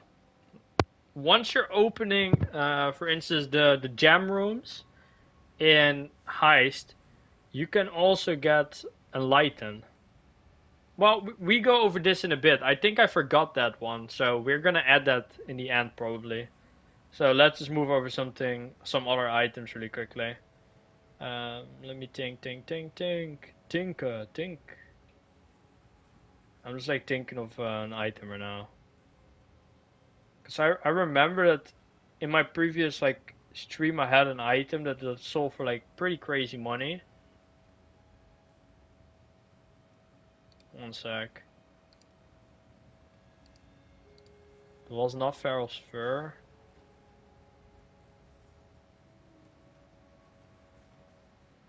Just a second.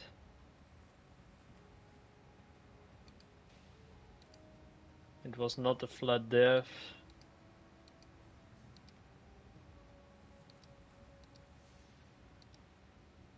This takes just a moment because I have to like look at this really quickly. Because I literally forgot what the item's name was, which is like... It's so rare that I've only seen it once. So, yeah.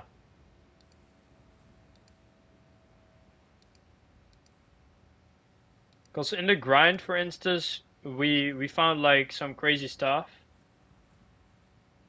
But I cannot remember where I got this body armor from again.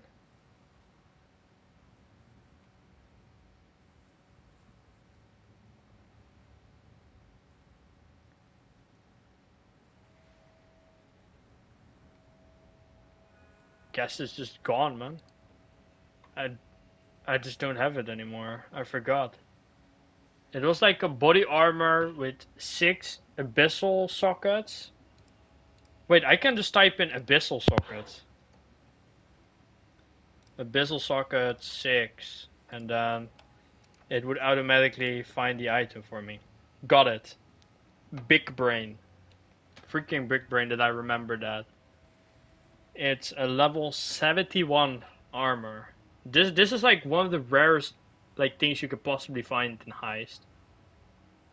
Because you barely ever see this shit. This is rarer than finding a helical ring. It's a cardinal armor level 71. And it has 6 abyssal sockets.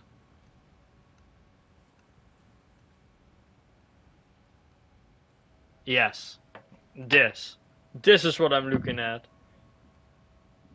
This is another item that you can find in Heist, but this is super rare. Replica Shroud of the Lightless.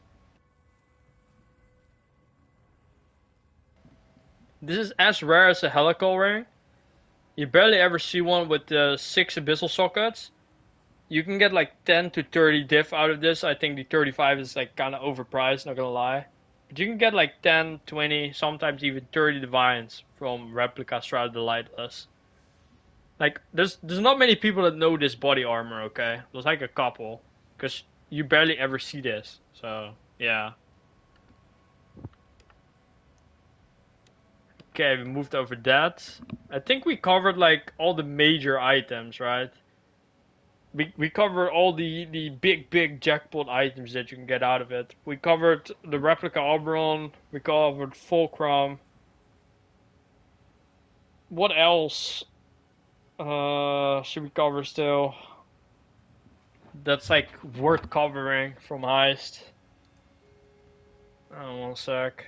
Let's check out PoE Ninja really quick. There might be like some of the items that are just so rare that you never see them.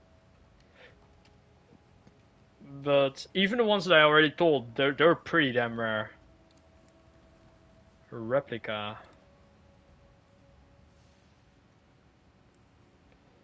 One sec.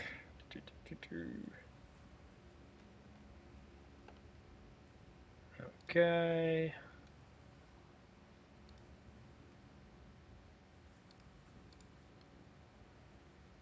No, all of this you can never find. Oh, I found one. Okay. I forgot about this item. Dusk Dawn. Okay, one sec. We got one. Let's go. What is this? It's a staff. Okay. I only saw one of those the whole league, and I sold it for like 1 divine. I freaking forgot about it. It was so unmemorable as I just forgot. I'm correct, it's like staffs and then 64? Or was the war staff 64? Yes. Replica. Okay. One of the other ticket items will be Maelstrom Staff Replica Dust Dawn.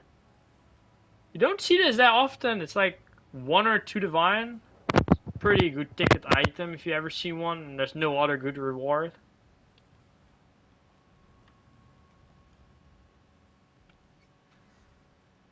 I also had like one in my stash that was like. And there's also the replica Tripanon or whatever it's called. This item is used for like specific builds, and it's also like 1 divine each. I think that's also like pretty decent if you find it as a ticket item.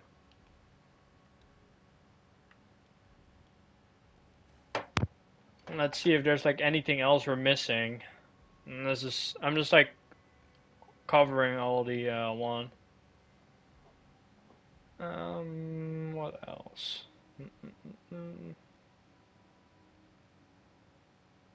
What else is there to cover? Oh yeah, the replica Tukohama Ebony Shield. We're like covering every single of the items that you can get that are like worth a lot.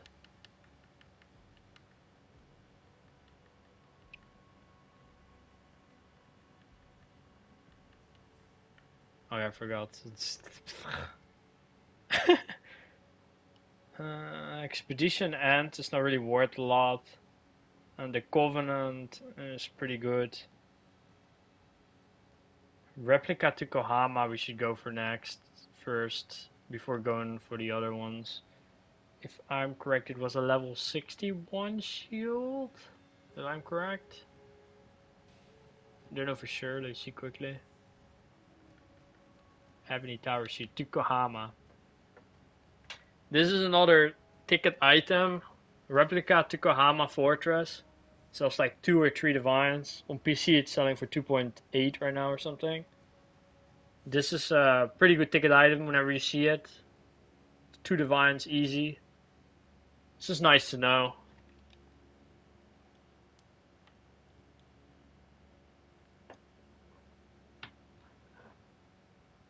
The other item that you can get, the Covenant.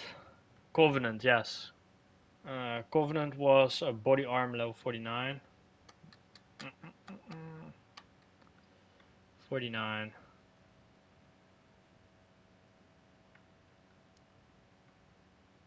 Silk rope.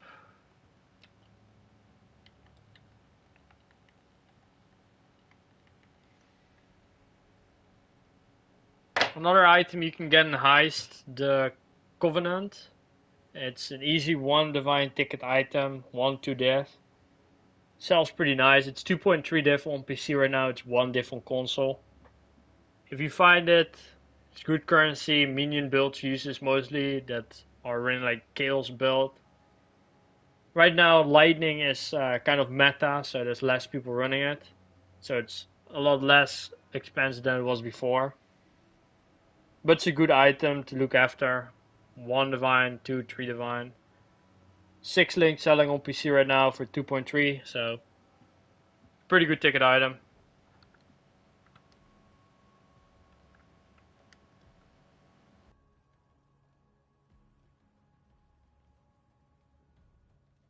Okay, what else is there that we can think about that's worth something?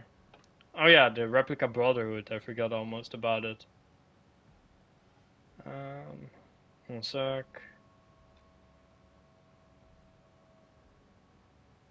I look at Baited Bread as dog shit. I'm not gonna talk about that.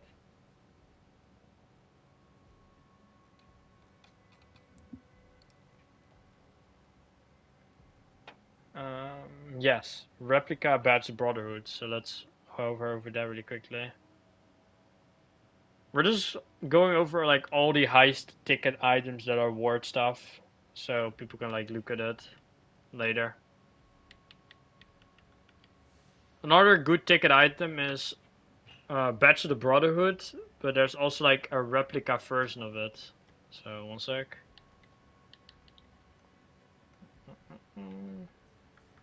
Okay, here's another ticket item. Replica Badge of the Brotherhood. It sells for 120 kills on PC right now, but on console you can get like 4 divines, pretty damn easy for this.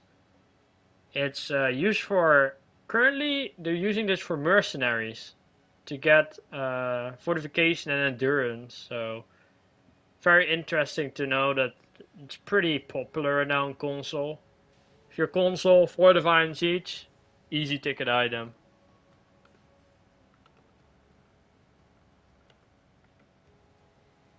Okay, what is next?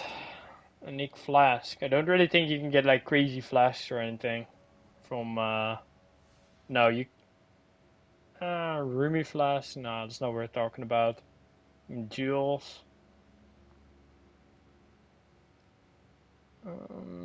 There was like one jewel that I would say is, there's only one jewel that's worth something. Let's just go for it. One sec. I have one for sale, I think, somewhere.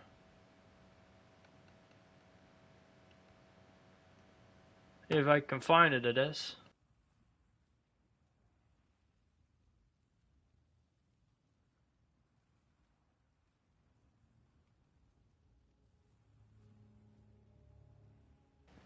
Okay, just type in block for a sec.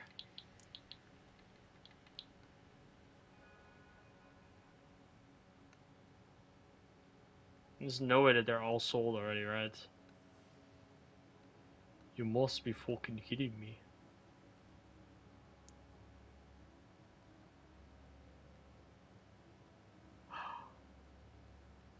Okay, one sec.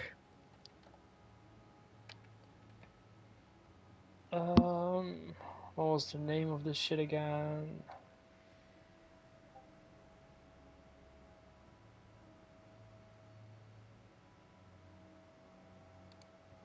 One sec.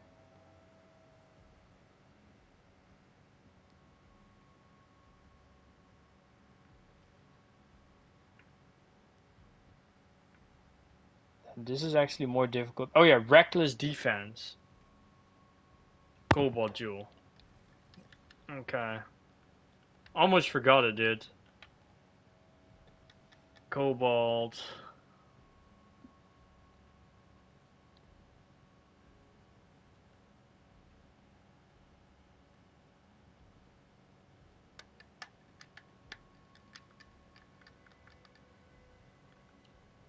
Cobalt Jewel. It's Reckless.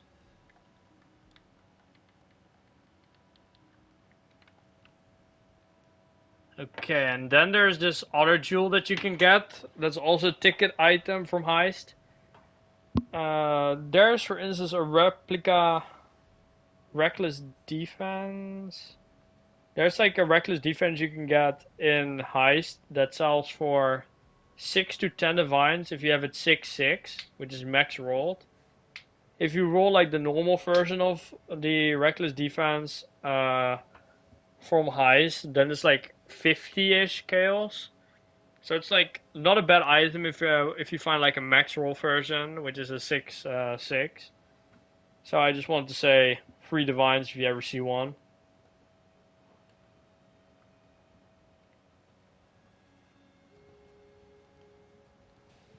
And I think we covered with that every single item worth something over a divine. Yeah, we covered literally every single item that's worth over a divine in Heist right now. We went over literally all the uniques. We went over all these specific Heist drops. Yeah, I think we're done with that. Now we're just gonna like talk about a couple more chests. And do we have to open a gem chest? Yeah, we have to open one more gem chest, and then we're done.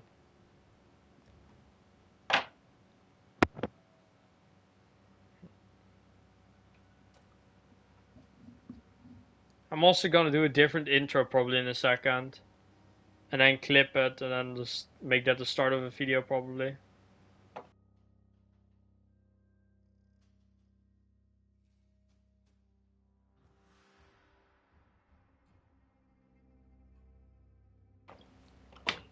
Okay, we have to find one more chest to talk about, which is the gem chest. I think I have it somewhere. Nope. Nope.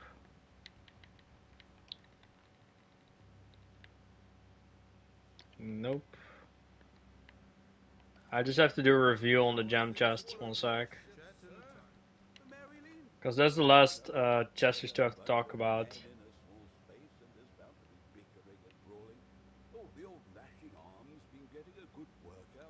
Okay, we unlocked the gem chest. Okay, this is the last chest we're talking about, and then we are kind of finished with the entire guide on heist and everything. We covered all the gears, we covered a build, passive tree, we covered everything, kind of, like, literally. We just need to cover one more chest. And then I'm probably just gonna edit the video and post on YouTube for people. Ultimate guide. I might actually redo the one for the passive tree, man. And do I really need to? I mean, I can also put a POB. I could also make a POB really quickly. Like thinking.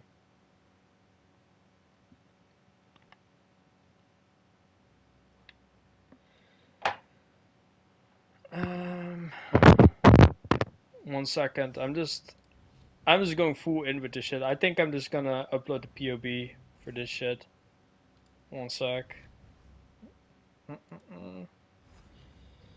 Yep.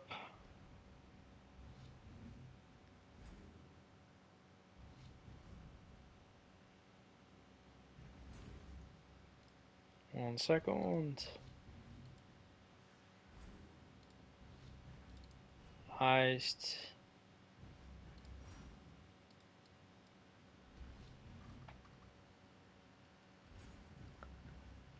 What was my hash again? 1992. Oosh. Easy game.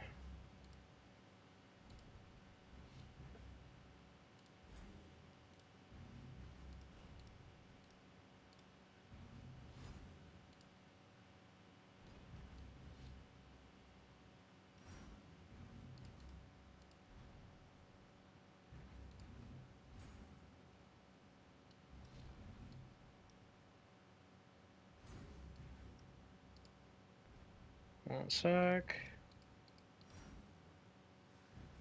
419.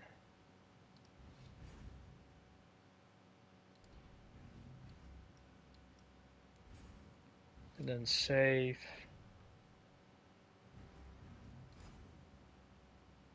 I'm gonna turn this into a POB and I'll just like post it then down below in a bit.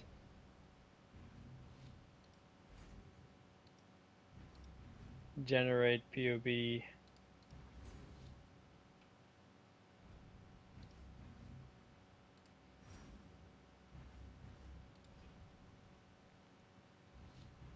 Okay, I created a POB. I'm just gonna put that down below in a bit then. Okay. And if you want to see my current POB, it's this. Under 20D POB. POB.in/rmmev6ipj6nq. I'm gonna add in the video later. So, yeah. Okay. Easy, pick on someone your own age. Know your place. We got over here the breach chests. Those are ass, so never open them. Okay, get that saved.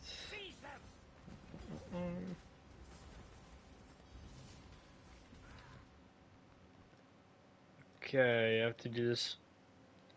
Once you see a gem chest, put your filter on semi-strict, and there's a really good reason for that. Once you're opening gem chests, you can then see the blue overlayer, which then is 20 quality. You always take them with you. You can sell them for like 20 kills each. Or you could just leave it be. You can also get an enlightened gem, an empowered gem, or an enhanced gem from the gem chest in Heist. So that's also pretty nice knowledge to know. You can also get level 20 gems with 20 quality. You can also get level 21 gems with 20 quality.